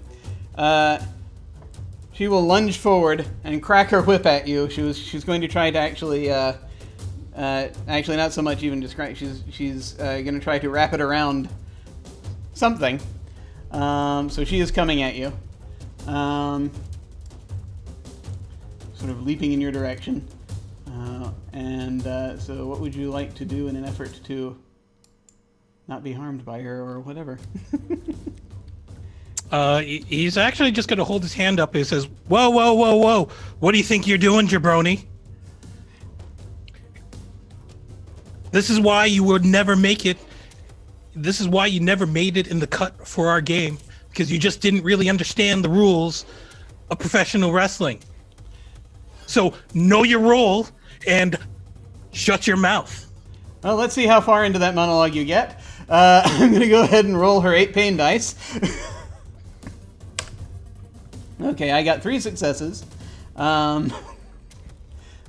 So you can roll as your attempt to stall, or you can, again, you're rolling your discipline and your exhaustion, and you can increase your exhaustion beforehand, and you can use as much of your madness as you wish. All right. So, what's the max exhaustion before? Once you go past 6, then you crash. Okay. So I'm gonna add 1 more exhaustion here. Alrighty. Oh, that's not great. Paid off. And I just needed 4 successes. Yeah, that's really all you needed. I didn't know if you wanted to add Okay. madness to that or not. You didn't have to, since this wasn't you weren't using your talent specifically for this. I mean, you kind of are, but at the same time, you're kind of, Yeah. It's so you succeeded, and let's see. Right now, what do we have dominating? It looks as though discipline is in fact dominating. Let me take a look here and see if there's anything terrible I can do. Actually, all I'm going to do is I have only 1 despair left, and I'm going to do a terribly spiteful thing, because this is a thing I can also do. I'm actually going to take away the 6 that's in the discipline pool. And that makes pain dominate, but I cannot gain another coin of despair that way. I can't spend it to get it.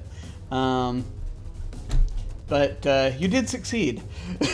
So, but pain dominates. So you do make it all the way through. You do make it all the way through as you're sort of stalling her, but she does kind of, as like an end sort of move. She lashes out with her whip, and it does kind of smack you on the side of the face after you finish talking. She stops advancing, but it does sting when she does that.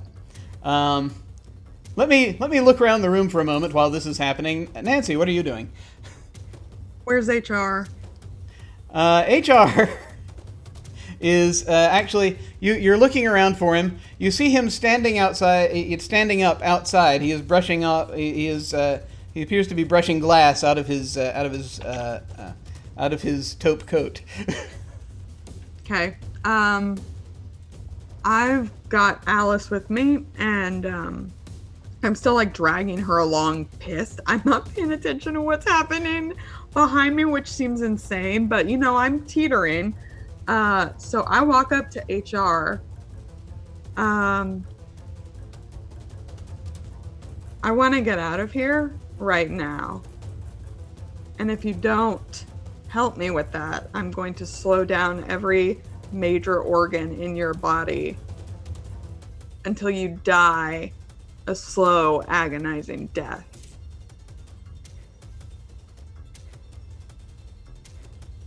She's verging on psychotic right now. Oh dear.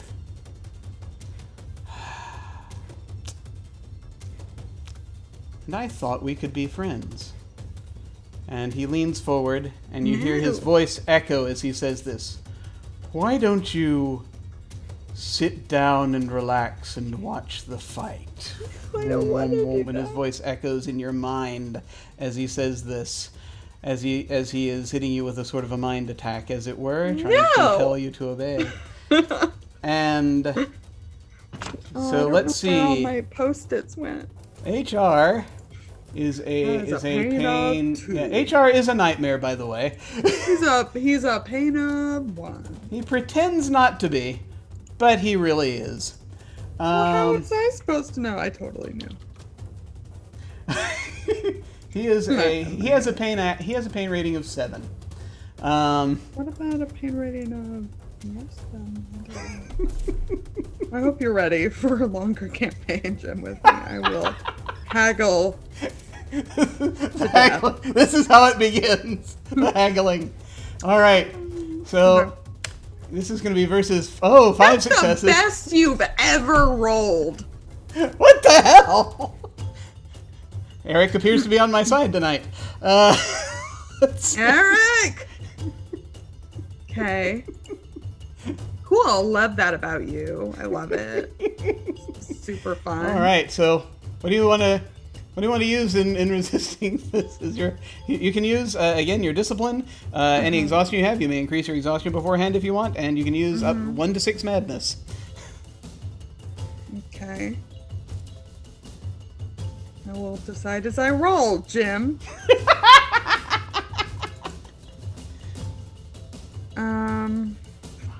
Yeah, I'm going to increase exhaustion by 1. Oh, I hate it. That's good. And then I'm gonna roll 4 madness. All right, let's see what happens. Yes. You got just the amount you needed. Congratulations. Let's see. Looks like pain's dominating. But Yay! you succeeded. I love when pain dominates. So, I haven't snapped yet. you haven't snapped yet. So, you see this sort of you can almost see this in your mind, kind of, and you're not sure if it's real or not. But then again, you're here, so you're not sure what's real or not. It's kind of like, you see, it's like he's boring into your brain with this. His demeanor has completely changed. Mm-hmm. And as you're kind of like, you're sort of standing there and you're resisting as he's telling you to sit down, and you're not. And at this point, Alice just sort of looks from you to him, and she says, "Holden, stop that this instant!"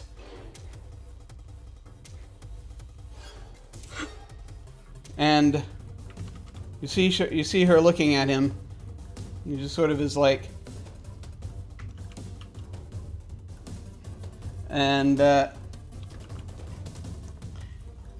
as this is going on, he smiles and says, this is just a bit of aggressive negotiation. And as she looks up at him, sort of turns her head, she says, "I said, stop it." and he immediately comes back. The pain is starting to come away from you. He grabs his head, the side of his head, when she does that.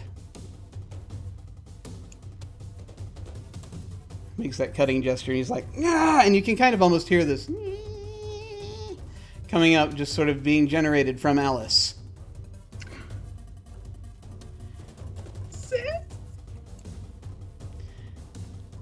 Let's move over to see what Dustin is doing.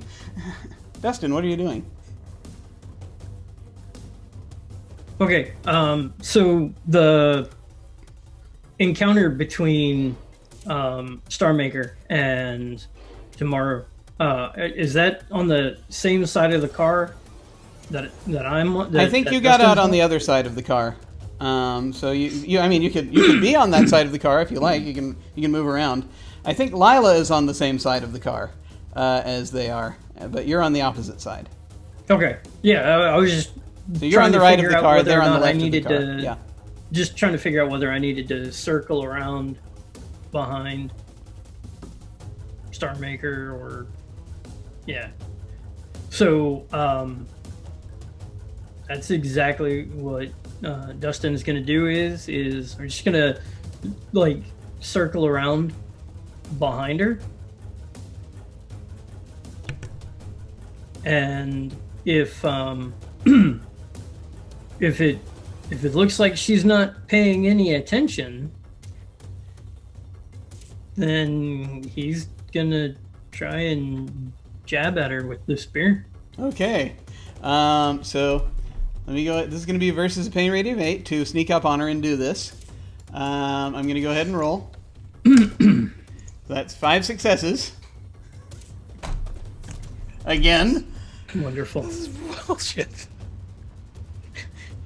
And so again, you've got your 3 disciplines still. You've got however much exhaustion you currently have, which you can add 1 to if you want, and then you can use 1 to 6 madness. Does madness only resets after that particular use, or? Well, you don't accumulate madness until you snap for the first time. So that's after you've checked off 3 responses and you need to check off a 4th, but you can't because you only have 3. That's when you snap. It resets at that point. Okay. All right. But so you're only required to roll madness dice after that point when you start getting permanent madness. But we haven't gotten there yet. right.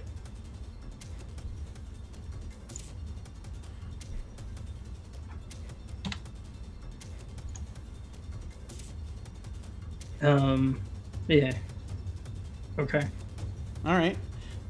So let's see. You succeeded, and once again, pain is dominating. Let me see. All right. More pain for the despair cougher. So yes, success but painful. Okay, yeah. So you managed to get around behind her. Where are you going for with what part of her are you going for with the spear? Are you going like center mass, or are you where are you trying to hit her? Yeah, center mass. I mean, damn it, Jim. I'm an artist, not an athlete. Understood. So, So I will say from Jamaro's perspective, what this looks like is you see the spear come right through her. As she's about to lunge forward, you see the spear tip come right through the side of her abdomen, and she immediately is like, ah! And she spins around and smacks Dustin across the side of the head with this metal grill, and you go flying to the other side to across the showroom floor. To land against this large inflated figure of a humanoid car that's waving merrily at everyone. It's just a standee really, yeah, that hurt. But you got her. back on the other side of the car again. And you see now she's bleeding rather profusely. Lila, what are you doing? I am going to, when she turns around and hits Dustin, I am gonna run up to her. I'm gonna strike my tuning fork on my knee, which probably doesn't feel very good since one of my legs has a nice little gash in it. And I'm gonna just bring the tuning fork up, and try to like touch it to her temple so I can make it like ring in her ears. Ooh. And slow her down. Okay, and so this is... I presume you're also... You're tapping into your madness power for this? Yes, I am. Okay. Okay, you're trying to do a direct sort of... Almost, this is like a neural bomb, really, you're trying to release at her. Or it's a sonic one, really. Are you... so is the aim here to just disorient her, or are you trying to, like, shatter her? I'm just kind of trying to disorient her so we can get the upper hand. Okay. Right now. I'm going to call for a madness. You're going to need at least 4 madness dice. Let me go ahead and roll the pain. All right, I got 4 successes. Okay. All right.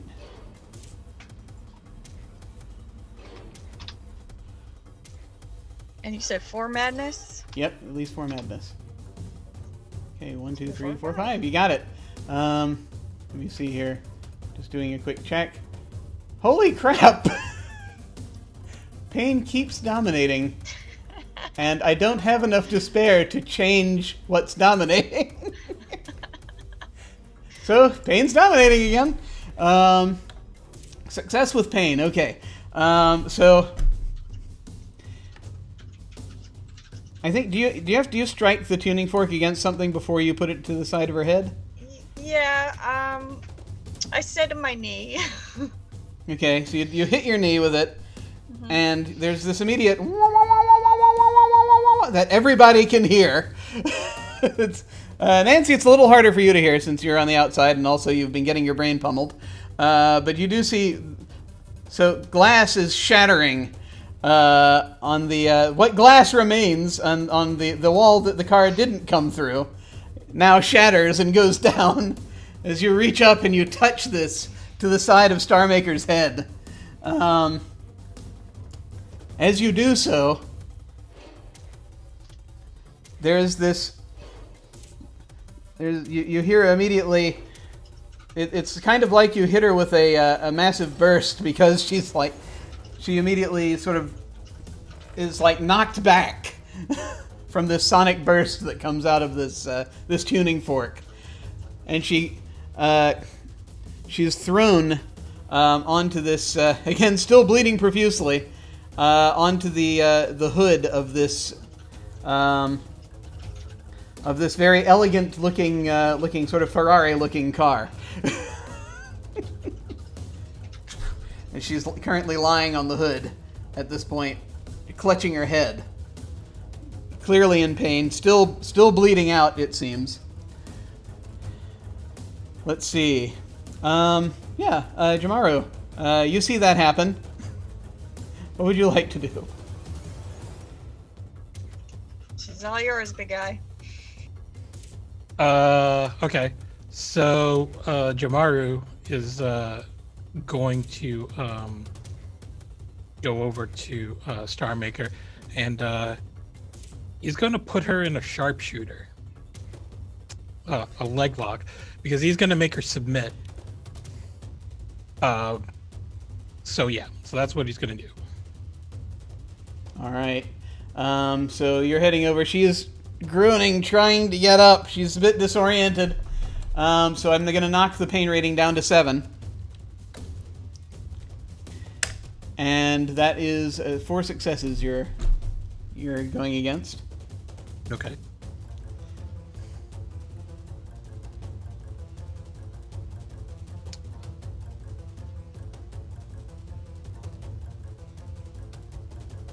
Okay. Is that it? All right. Yeah. No, you got it. So you lunge forward. Let's see. What do we have currently? Currently we have pain dominating again, but I'm going to spend a coin of despair to put a 6 in the exhaustion pool. And now exhaustion is dominating. So your exhaustion goes up by 1. So you do it. You're like, grab hold of her, and she's struggling. And she's struggling. And you're like, really, really tired as she's struggling. Is this really getting to you? You almost feel like you want to pass out, as I think this has kicked you up to 5 exhaustion at this point. And she's like, and your object was to get her to submit, right? She looks like she's about to pass out, almost. You better tap out, or I'm going to take this whip, I'm going to shine it up really nice, and then I'm going to turn it sideways, and stick it straight up your candy ass. And she looks up and she's like, just tap, and I'm going to feed you down to that goddamn Kraken. We're going to go shonen jump on you. She taps. She taps the side of the vehicle. And so she is tapping. And she hangs her. Well, she tries to hang. She's like, had she the ability to move her head on her own, she would be hanging it in shame right now.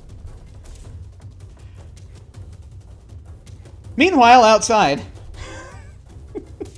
So Nancy, you're recovering now from this onslaught that looks like Alice is now. She's still got that clipboard, and she's now writing furiously, her hand moving faster than you would think a human being can on it. And she says, "Don't ever. No. I think you have rather a lot of problems with. I think you have a lot of problems with anyone trying to stand up to you, especially. I think especially anyone female. Would that be right? No. I think you're going to need a bit of a stay." As she's looking, and you can see a little bit of madness in her eyes as she's doing that. Oh, you're talking to him. Yeah, no, she's talking to him. Good. She's talking to Johnson. Great. As she's just doing this, and it looks like she hasn't like changed completely, but she's gone very. She sometimes, and you've seen her do this before in real life, is go into sort of a professional mode, where she will just kind of, sort of almost shut down emotionally, and just be very cold and calculating, and that seems to be what she's doing right now. Would you like to do anything? What would you like to do? She can do her thing.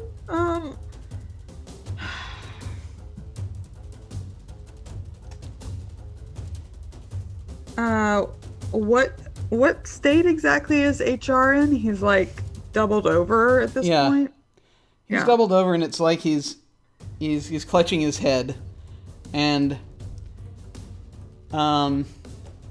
it looks like she's doing something to his mind. Yeah, I think I'm gonna kind of hold, and I want to see how that plays out a bit more before I do anything. Okay. I will say, as you are this is what you. But I will say, as she is getting down to the end of the page, you kind of see this look. This is going way further than you've ever seen her take this particular mood that she has had before. Yeah. As she just sort of finishes with the flourish of her pen, and you can see that his top coat transforms into a straitjacket.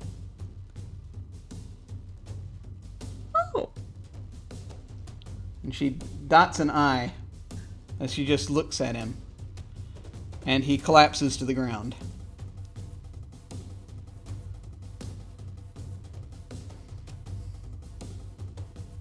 Right. She looks to you. Well, they'll be around to gather him shortly. That's great. That's super cool. And you start to hear very distantly the approach of sirens. Yes, awesome. She just sort of looks over. Ah, there they are. Yep. How you feeling, Al?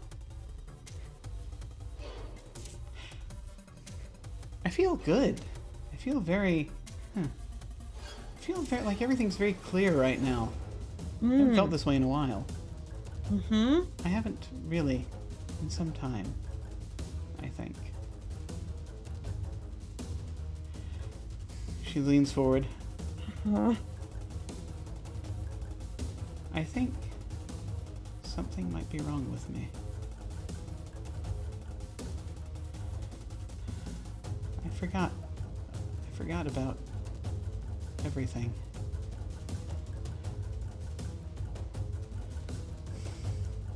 I don't know how I forgot all that.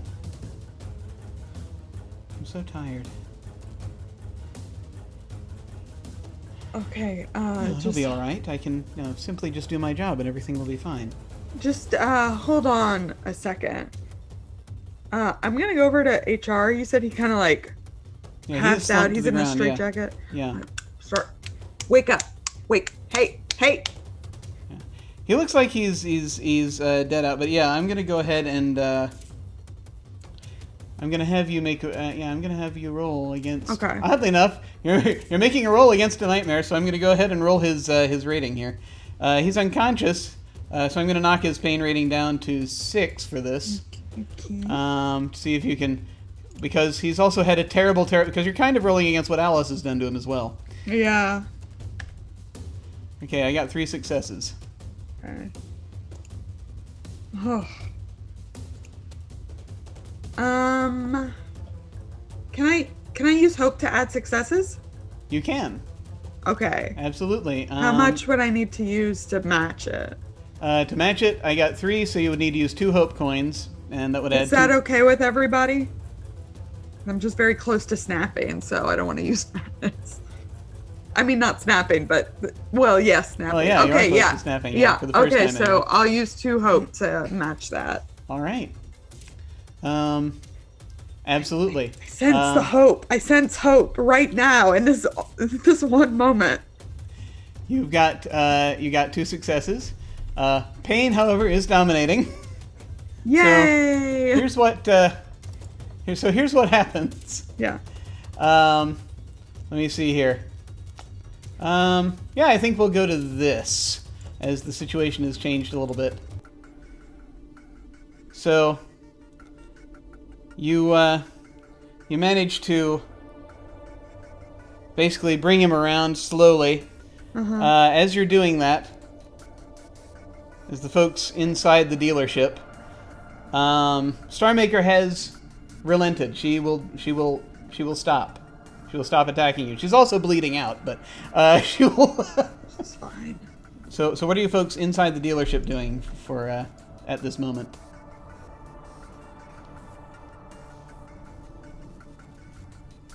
I'm gonna go. I'm gonna go check on Dustin because he got hit pretty hard. So Yeah. Dustin, you're you're in a bit of pain. Looks like you've been you think you've got some bumps and bruises, but you're probably going to be okay. Yeah. So I was thrown all the way across the dealership, right? Yes, but you landed on something soft. Oh, okay. All right. You landed on that this sort of inflatable car person. Okay. Yeah, I think Dustin is, he's probably going to lay there for a moment or so before attempting to kind of just roll off of this thing and then get to his feet. Okay. Jamaro, what are you doing? So Jamar is just going to let Star Maker go, and he's going to just stand up straighter, and his madness power is going to fade, so he's going to go back to his normal body.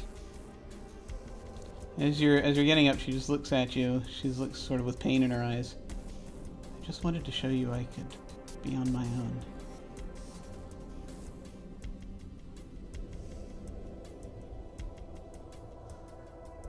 Why do you try to make me into what I'm not?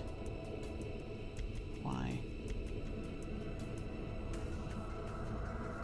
He's just going to shrug and say, I just go where my creativity takes me.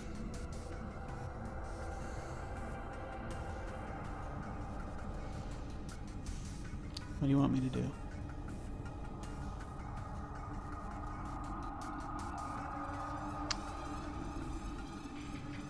You'll find it out for yourself at some point. But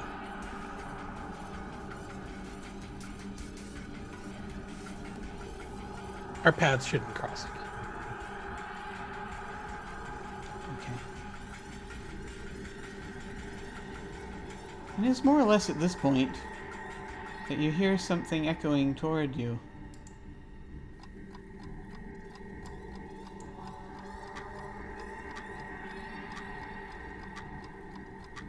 Everyone hears the sounds of clocks. Time to go. As the ambulance approaches. Time to go, time to go, time to go. Yeah. Yeah. We need it. What's everyone doing? Wake up! Wake up! Holden is waking up. Great. He's like, I could. Hi. Hi. I'm Hi. it's your favorite of the I know. Night Sisters speaking.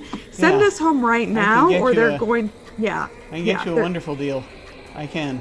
I really can. I promise. Yeah, the It'll be deal is okay. no deal. What? You Yeah? get us home. You don't What? get picked up and dragged off. There's, what? And you're sort of looking over and you see this ambulance pulling up, and then you see behind it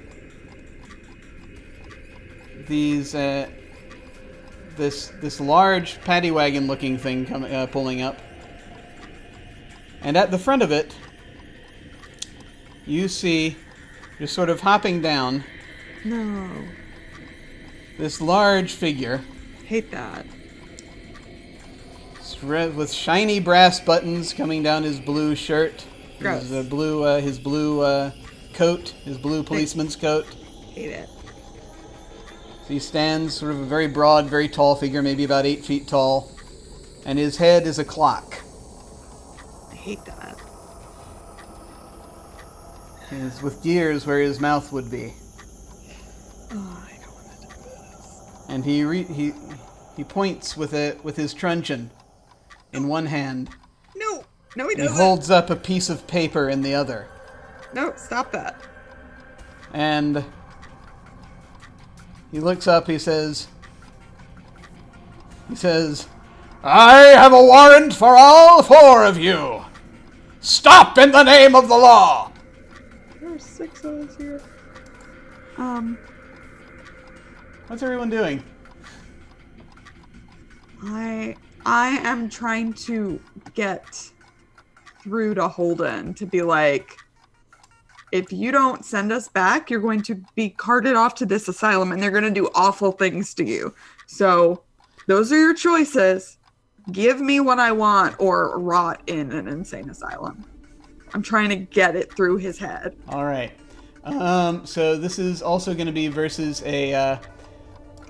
he's very suggestive right now. So it's still only going to be a pain of 6. And I'm going to go ahead and roll that. Oh! Ah, Well, only 2 successes, though. cool. Love that.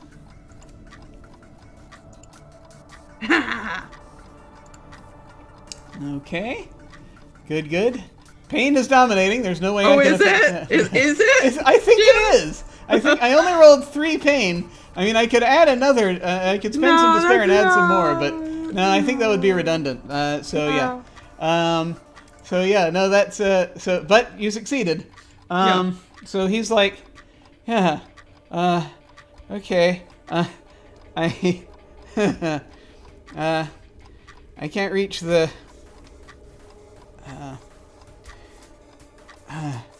Alice, get around the here straight somewhere. jacket off him. I can't reach the. Can't reach the phone. Can't reach my phone. Oh my god, I'm going to get it out of his pocket and hand it to him. All right. Yeah. Alice seems a little sort of torn right now as Yeah. to what her is. She's like torn between cooperating with the police and the clockwork officers that are about to pour out of the van, and the You never cooperate with the police. And the Clockwork paramedics that are about to get out of the ambulance, and turning and just sort of helping you. And she's like, she shakes her head for a second. She reaches down to get his phone, to help you get his phone out of his pocket.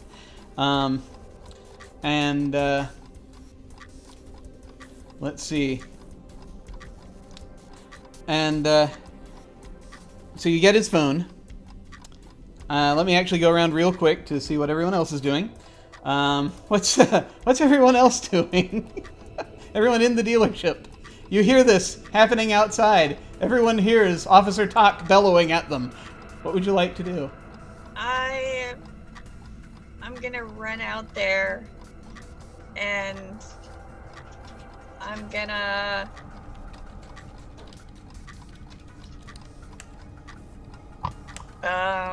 hearing that ticking, I'm gonna strike my my tuning fork on the side of a vehicle and try to make another one of those nice sonic blasts and push everybody back. Okay. Buy us some time. So this is Officer Tock, who normally has a pain rating of 6, which increases by 2 for having a warrant for your arrest. So his pain rating is currently 8. He also has a squad of Clockwork policemen with him. So I'm going to bump that up to a 9. The ambulance drivers aren't going to be in on this. So this is a pain of 9, which I shall now roll. To the pain. I'm so successful! Eric, why have you forsaken me? Thank you, Eric. We love you. Well, we have to see what Alyssa rolls now.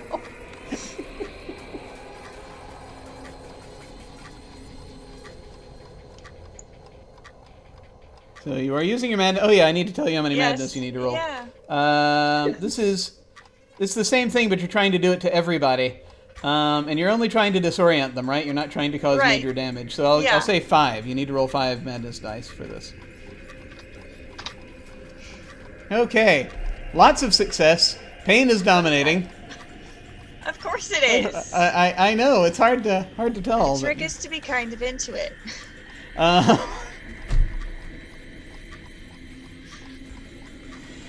So, what does everyone see when you do this? What does this look like? I run out there and I just smash that tuning fork and then hold it up to make that sound ring out, and I scream out the hook from the chorus of the Star Maker song that's been going through my head this whole time. Starlight, star bright, I'll make you see stars tonight.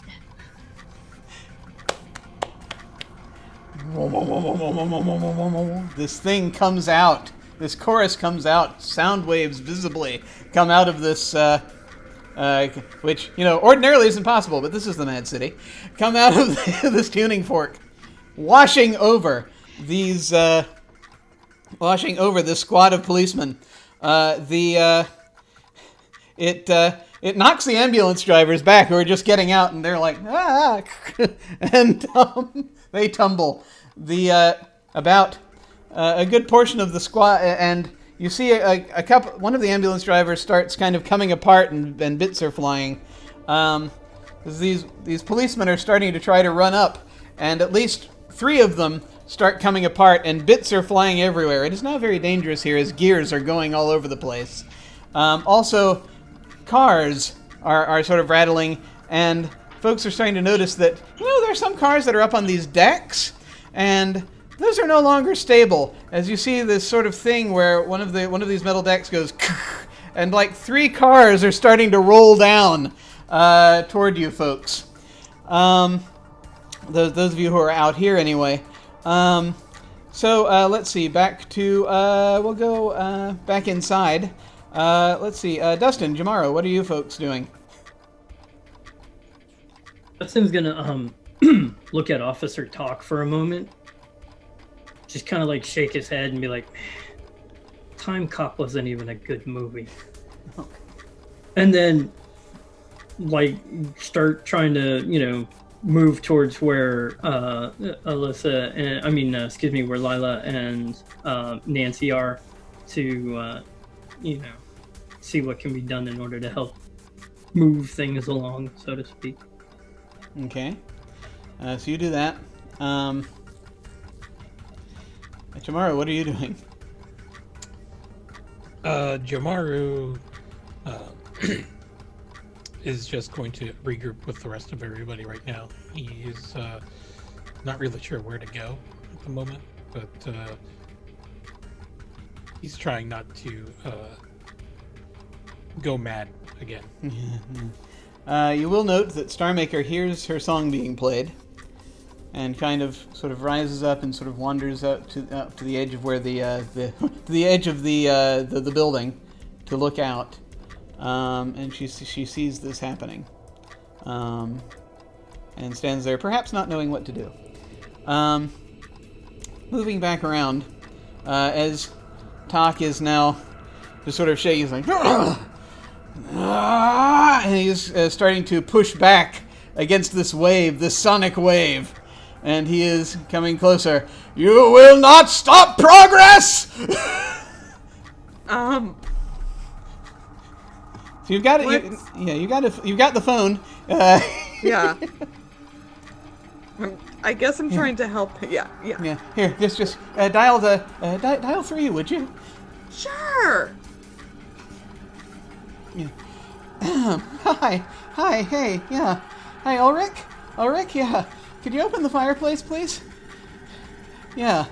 No, it's perfectly fine. I got 4 people. I've got five. Is 5? How many? 5. I got 5. A special client's gonna use it. Yep. No, it's good. I signed off. We're good. I've made a deal. I'm so. Yeah, please, just do it. Just do it, please. And you hear for a moment as you just sort of this almost sort of, you can't really hear at the other end, but you just sort of like, yeah, okay. All right, he's opened the way. You just gotta go up to the agency, and this portal's wide open for you. Just go up to. Just go up to 20 and you can get right through. And he points at this building that's not actually very far away because you're actually still kind of close to the arena. It's this big sort of office building, this glass office building that has basically the rotating logo of a generic media empire hovering around it. It actually is called that, the generic media empire, as it's going around. It's really just about a block down, just half a block down, and across the street. Okay, I think we all need to run. Sound good? I mean, yeah, sure. Let's go. Love it. I grab Alice's hand and take off. All right, you're running. You're all running. With Officer Tak in pursuit. You're heading for this building. You all see him. He's actually it's not that far. Yeah, he is pounding after you. If he Warrant looks like he's and if he at the looks like ready. he's in danger of catching up, I will do something. As looks like he is starting to edge closer. He seems more agile. He's a little more agile than he looks, apparently, as he is pounding forward with his truncheon. His officers are trying to keep up with him, and they can't, because their motions are kind of jerkier. He has all the clockwork. And so you will get across. You're going to hit the plaza where this building is. There's a big fountain, and you're just going to have to go around the fountain to the entrance. And it looks like he's starting to get closer as you hit the plaza. He is part of the way across the street. He is probably going to get to you by the time you get to the door, if you don't do something. Jim, listen. Mm-hmm. Jim. If I could turn back time, if I could find a way. Are you feeling me? Are you feeling what I'm putting down here? Are you planning on sharing this plan? No. I'm literally just going to... You would take back the words that hurt me? Is that what you would say? I'm gonna let everybody kind of get to the building and then stop and turn around and start doing this. He's a fucking clock. Like... That is true! Start doing this and try to literally reverse him. Alright. So you're gonna need at least 6 madness on this. I know. I love it. Trying to unwind Officer Tak. Yeah. Alright, I'm gonna roll his pain. Alright, Okay. I got 4 successes. That's what you're looking to beat. Or to match. Okay. Okay, I'm going to increase my exhaustion to 5. Yes! Okay, and then 6 madness. Mm-hmm. Got it. Okay. Oh, look! Madness is dominating. Where are you on your responses again? Could you remind me? This will be 4. Okay, so let's talk about what's happening in the Sure. as part of this whole thing. Let me hit the appropriate place here.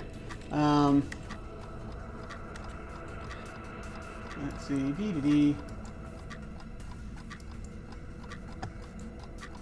Okay. This is a moment of extreme stress. You're in imminent danger of going simply starkly insane. By the end of the scene, by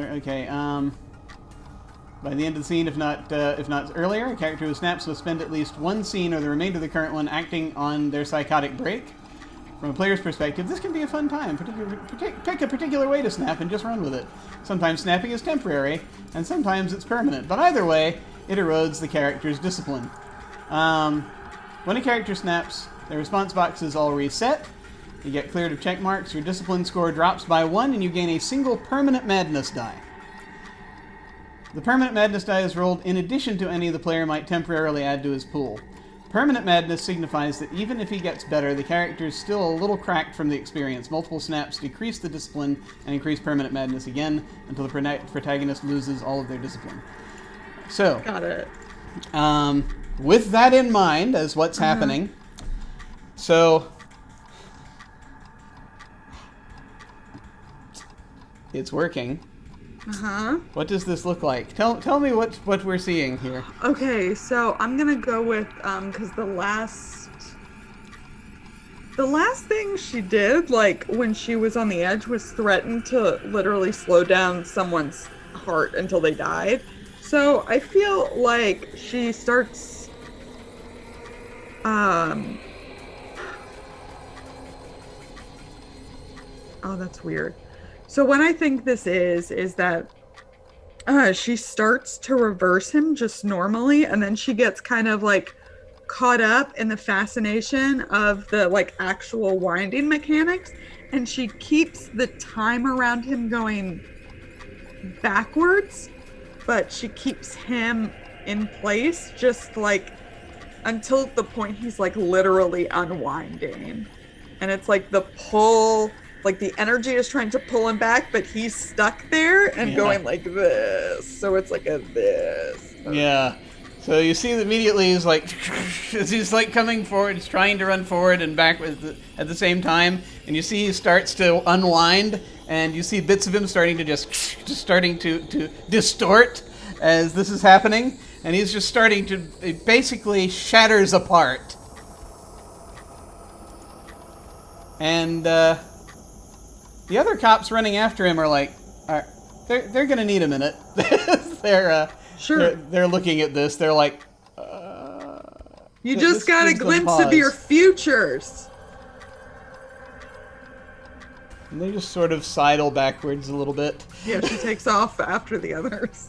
All right. So you all enter this building. Guess he should have gone for the gear upgrade. You enter this building, and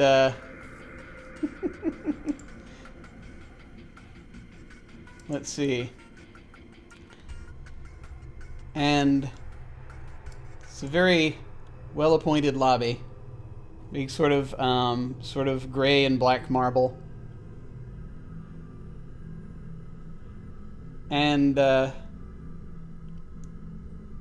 you're entering, there is someone seated at a desk, sort of a receptionist-looking person, wearing a sort of vest. And she looks up, and she says, "Oh yes, how can I help you?"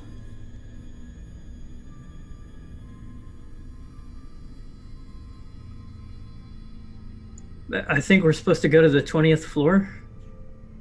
Right to yes, Johnson and Hitler. Yeah. That's the place. That's the one. Okay, very good. Yes. Yes, looks like you just had they just had an appointment booked. I guess that's you. All right. Night party? Uh-huh. This is literally the slowest conversation of Nancy's life. Okay, very good. She says, and she'll basically, yeah, she says, okay, yes, that's just fine. Yeah, just go through to the elevators through there, and you can take that up to the 20th floor. And there is and you know, this, she just sort of gestures, and there's a security guard standing there who steps aside.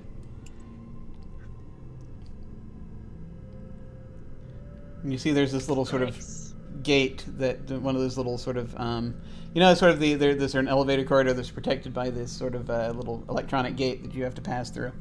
So they let you through. You go in, you press the button, you get in the elevator.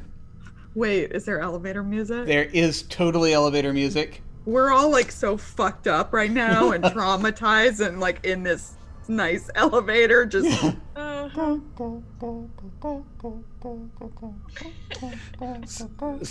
Jomaru is going to actually get like really angry at the fact that he's hearing this music and all this like delays into just going home. He's going to actually transform again because he's just done taking shit. Yes. From anybody, and anyone else who tries to delay him is just going to suffer. So it doesn't do, his change isn't too much. It's just that he's just going to go back bigger, 6'3", full of muscle, and he's just going to be wearing a pair of jeans and a t-shirt, but his t-shirt just says Jomaru 316 on it. And as this transformation's happening, you just hear glass break, but there's no glass breaking anywhere. And he's just looking really angry right now. Okay. So this is going to be, I'm just going to assign this, this transformation is just going to be a pain rating of, we'll call this a 2. 1 success. So, for madness, you're going to need to roll maybe two madness dice for this.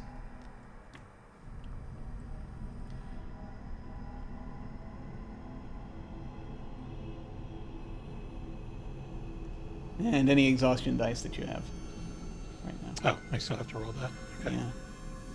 All right. Excellent. So you succeed, but you are very tired. I think this is your 6th exhaustion, is it not? Yeah. Ah, excellent. You're about to fall asleep on your feet, you think. You're so tired. So very, very tired. He's so angry he needs a nap. I know, right? And you're like, that raging takes a lot out of you. So the elevator eventually reaches the 20th floor, and you hear a ding, and it opens. And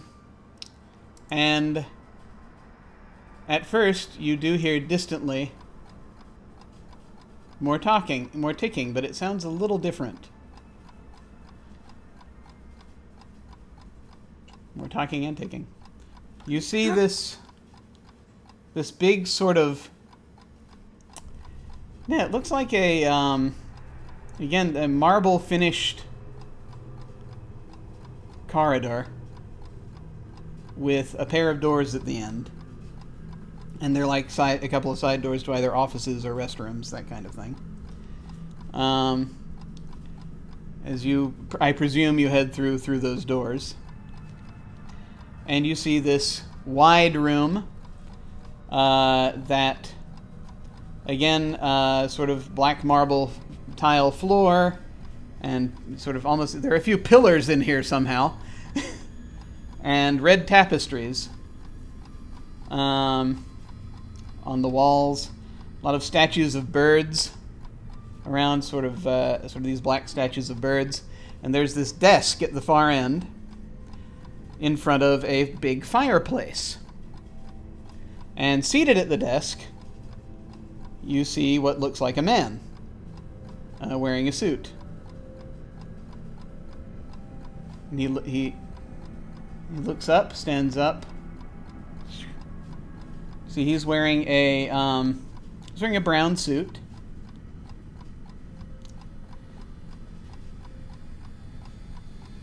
As you approach, you realize the ticking is coming from him. It is a man of a sort because, well, the thing is, his skin is completely transparent. And inside is clockwork. It's like his skin is like a plastic-looking thing. So his hands and his head.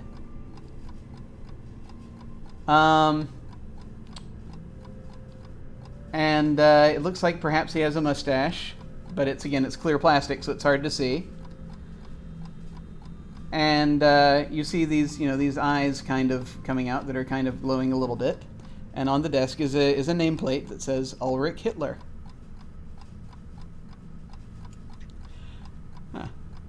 Good evening. I understand you're here for, the night party, is that correct? Yep, I would talk faster because my buddy over here is not in the mood. Yes, I think, excellent. Well, I'm so glad we're going to be working with you in the future. Here we go. You'll need a quick exit, yeah? Mm-hmm. Yes, please. Very good. And he picks up this key fob, and he turns, and you hear it. And the fireplace, you sort of look into the fireplace, and like the back wall of the fireplace goes back, and it becomes into the darkness. There's no fire in the fireplace currently. He says, here you are. Okay, thanks, bye. And, yeah, it's really only been a very short time, so relatively speaking. So it's maybe, yeah. I'm not, so unfortunately I can't use my clock striking 12 and 13 sounds, but Ha you race around the desk and you just sort of hear him calling after you, Auf Wiedersehen, very happily. So before the Oh yeah, Jamaro's going to be last. And before he passes through, he's just going to turn to Hitler. He's gonna wave, and then kick him in the gut and hit him with the stunner before he gets back up and walks through the wall. Okay, so let's see. Let me check Hitler's rating here. What's Hitler's pain rating, Jim? It's not the Hitler. He just has a very unfortunate last name. Whatever. But his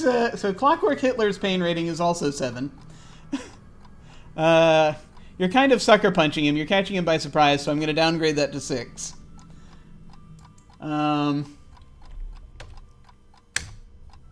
And I got 3 successes.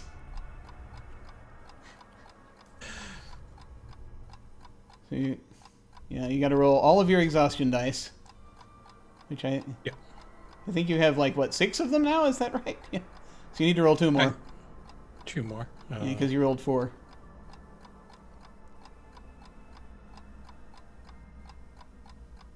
Excellent. Okay. So this is interesting. So yeah, no. Yeah, you basically you do the kick to like and he doubles over and you hear sort of machinery crunching inside. And you dive out. So you all find yourselves emerging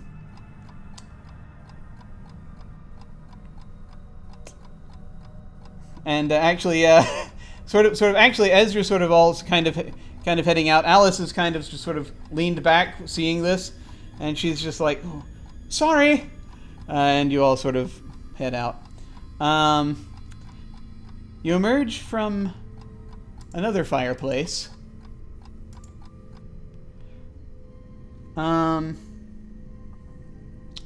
Yeah, it's you emerge from a fireplace. It looks like it's part of a store display. You're in a furniture store.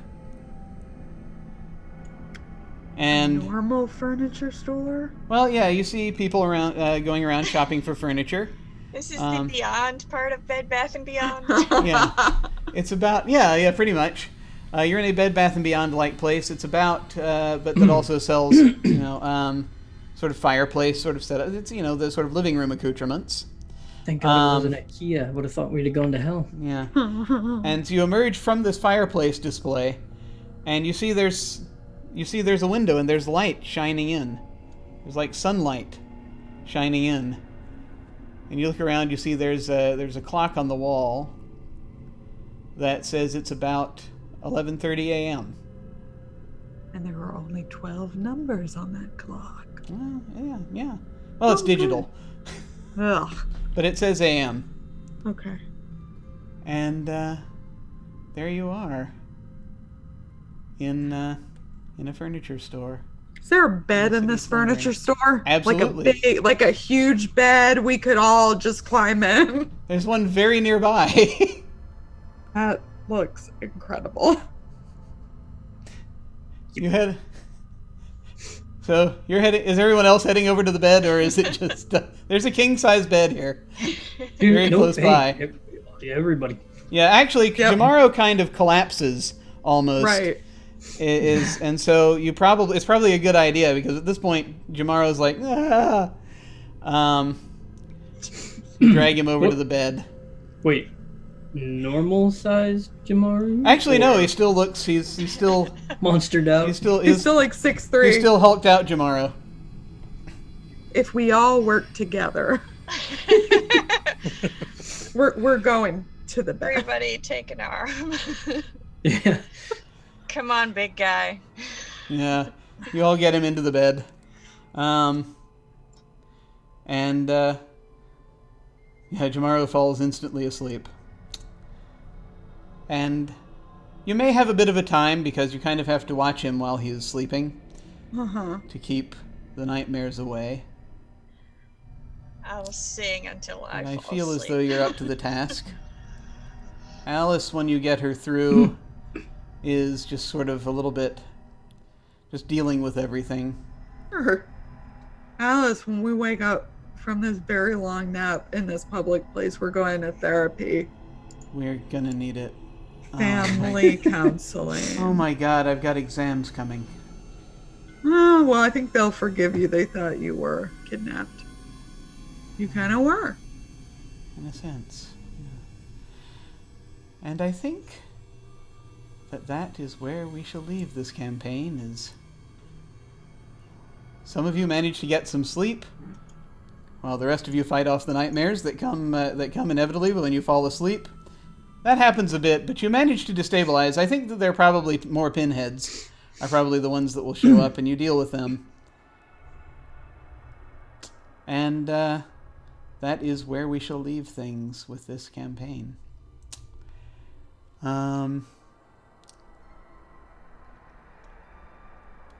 Push the button, Jim. There you go.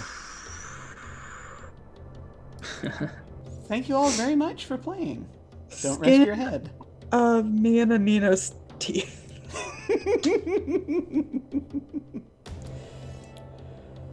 Well, there we are. That was delightful. Thank you all so much. This was so much fun. And I'm so pleased. You made it back. You all made it back. IKEA's going to be a little pissed, but you'll be fine.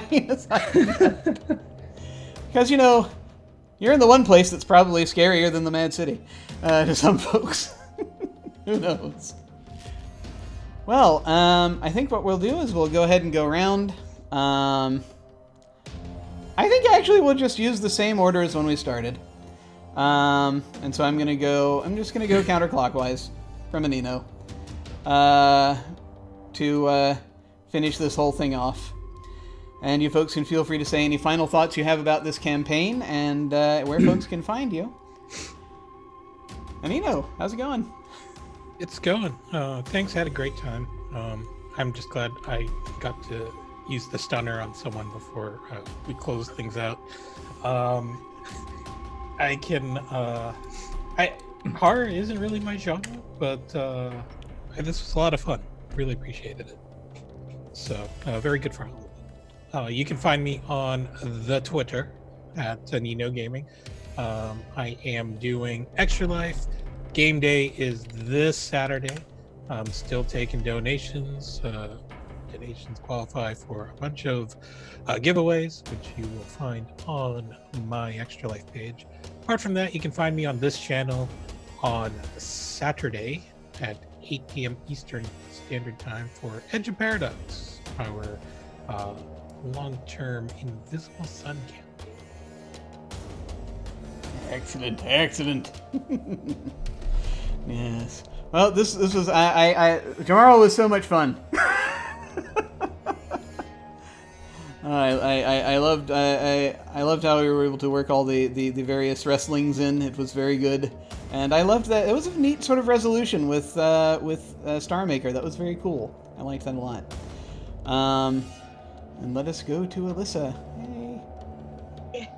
My name is Alyssa. You can find me at Origami Shuriken on Twitter, and tomorrow night at about 10 p.m. Eastern, I am making a guest appearance on the Soul Bear RPG Teldore campaign. Well, they'll be in the 5th Circle of Hell, so it'll be my turn to deal with Wrath. Excellent, delightful. I'm so glad you started using a tuning fork here because that was glorious. I love that.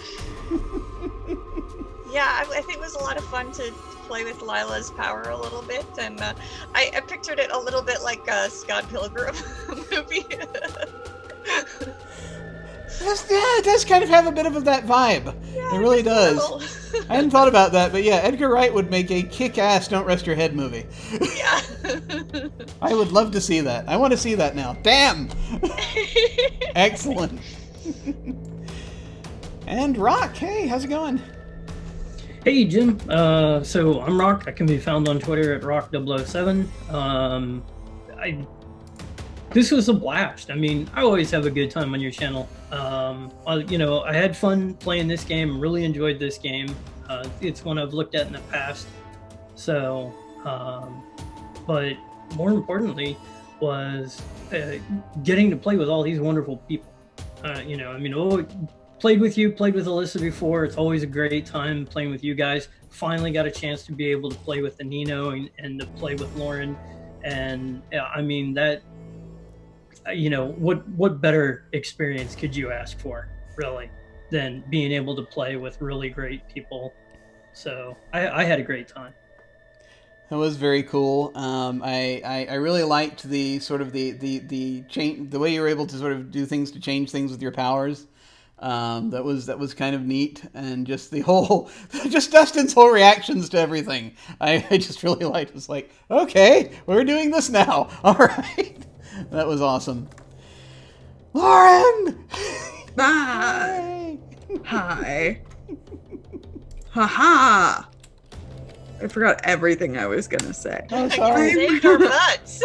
I really dug the system a lot. I thought it was kind of just the right combination of giving players a lot of room for interpretation and then being bound by these specific mechanics. I really, really liked it. I had never heard of it before. Yeah, but I super dug it. I'm Lauren. I'm that salty ginger over on Twitter. You can catch me on Sunday nights on Tales from the Gram. I'm over there Mondays for like 6 hours. Jim is running a campaign for us over there that starts next Monday at 9 Eastern, but I'll let him plug that. And otherwise, yeah, just check out my Twitter, and that's where you can find what I'm doing. I am crazy excited about that. Thank you so much for coming and playing with us. This is first time we had you here, and I am just utterly delighted that you chose to come and play this with us. I had a great time. I loved every bit of what I loved Nancy. I loved the interactions with Alice. I would like to thank Alice from the Scraticus Academy for providing an excellent likeness for us to make use of. Yay! Though we just sort of borrowed it, but I'll make sure we take pictures together at PAX. Excellent. Yes. It's an excellent reference and helped me a lot with sort of figuring out how to play her. This was an utter delight. So thank you all so much for playing this.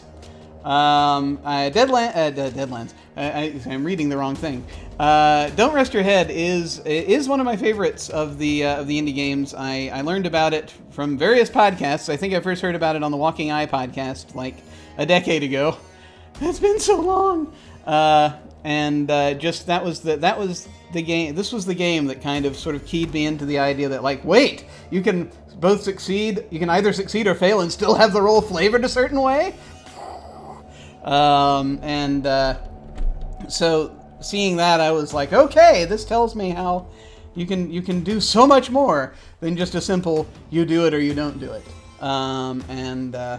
So that was so it's wonderful getting to play or run it. I actually have only ever run it, but still, it's wonderful getting to run it. So I shall have to do so again at some point. Who knows when? We shall see. But I'm glad we got to do it for multiple sessions. This was a lot of fun.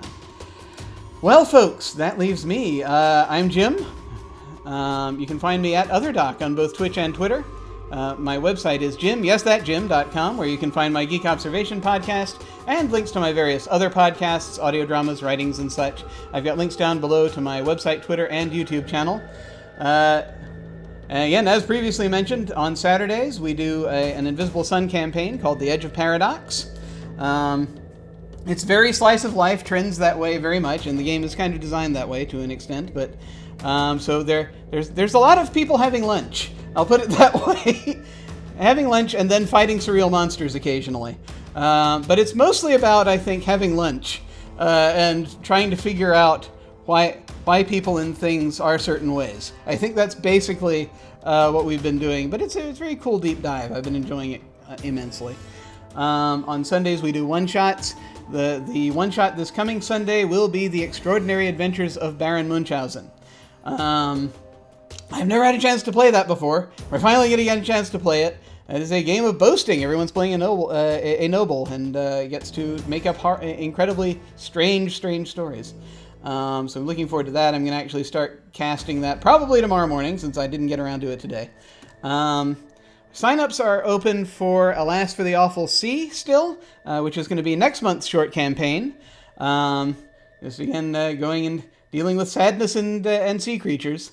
Basically, in the 19th century. And so signups for that end tomorrow. So tomorrow is the last possible day to sign up for that. So if anyone wants to dive in on that, you can go down to the sign up form. You basically go down to RPG sign up, click on that, or on this page, or you can go to jimyesthatjim.com, click on game sign up. It will be there. I think the form for Munchausen is still technically up there, but I'm going to be looking at that in the morning and taking that down probably. But soon, relatively soon, hopefully within the next few days, I'll see, timing, I got a lot going on. I got a lot on my plate. But I'm going to put out signups for a one-shot that's coming later in the month, which will be Scum and Villainy. That is about sort of doing things in space, basically. It's a sort of space action adventure game. Brian is going to be coming back to run that. And so be on the lookout for that. Also, of course, starting soon on Monday nights, I'm going to be over on Tales from the Grim running Deadlands. I love Deadlands so much I cannot even say. I have been running Deadlands for a crazy amount of time, off and on, for since like '98, I think. And so it's a delight to bring it to Tales from the Grim. I adore the people on there, and running a game I adore for them, and this could not be more awesome for me. And I hope folks like it. So if you want to see that, tune in Monday nights about 9 p.m. Tales for the Grim. We'll get on the road to desperation. But folks, we shall now, when we hit the end card, we are going to do a raid. Let's see. We shall send a raid. Well, look at that. Do I want to go to that one? Yeah, I could go to that one. Or I could go to that one. Just between deciding, I'm trying to pick one that I didn't do recently. Actually, yes, because we used Alice, I'm going to go and, she's not on the show that's going on Scraticus right now, but we're going to go and raid Scraticus, which is, they're having the final episode of their Apotheosis series. So we're going to go ahead and say hi to them. So you may feel free to hang on with us as we do that and say hi to them with us. That again will be when we hit the end card. In the meantime, folks, thank you all so much for watching. Take care, and I will see you all of a sudden. Do be careful going to sleep tonight.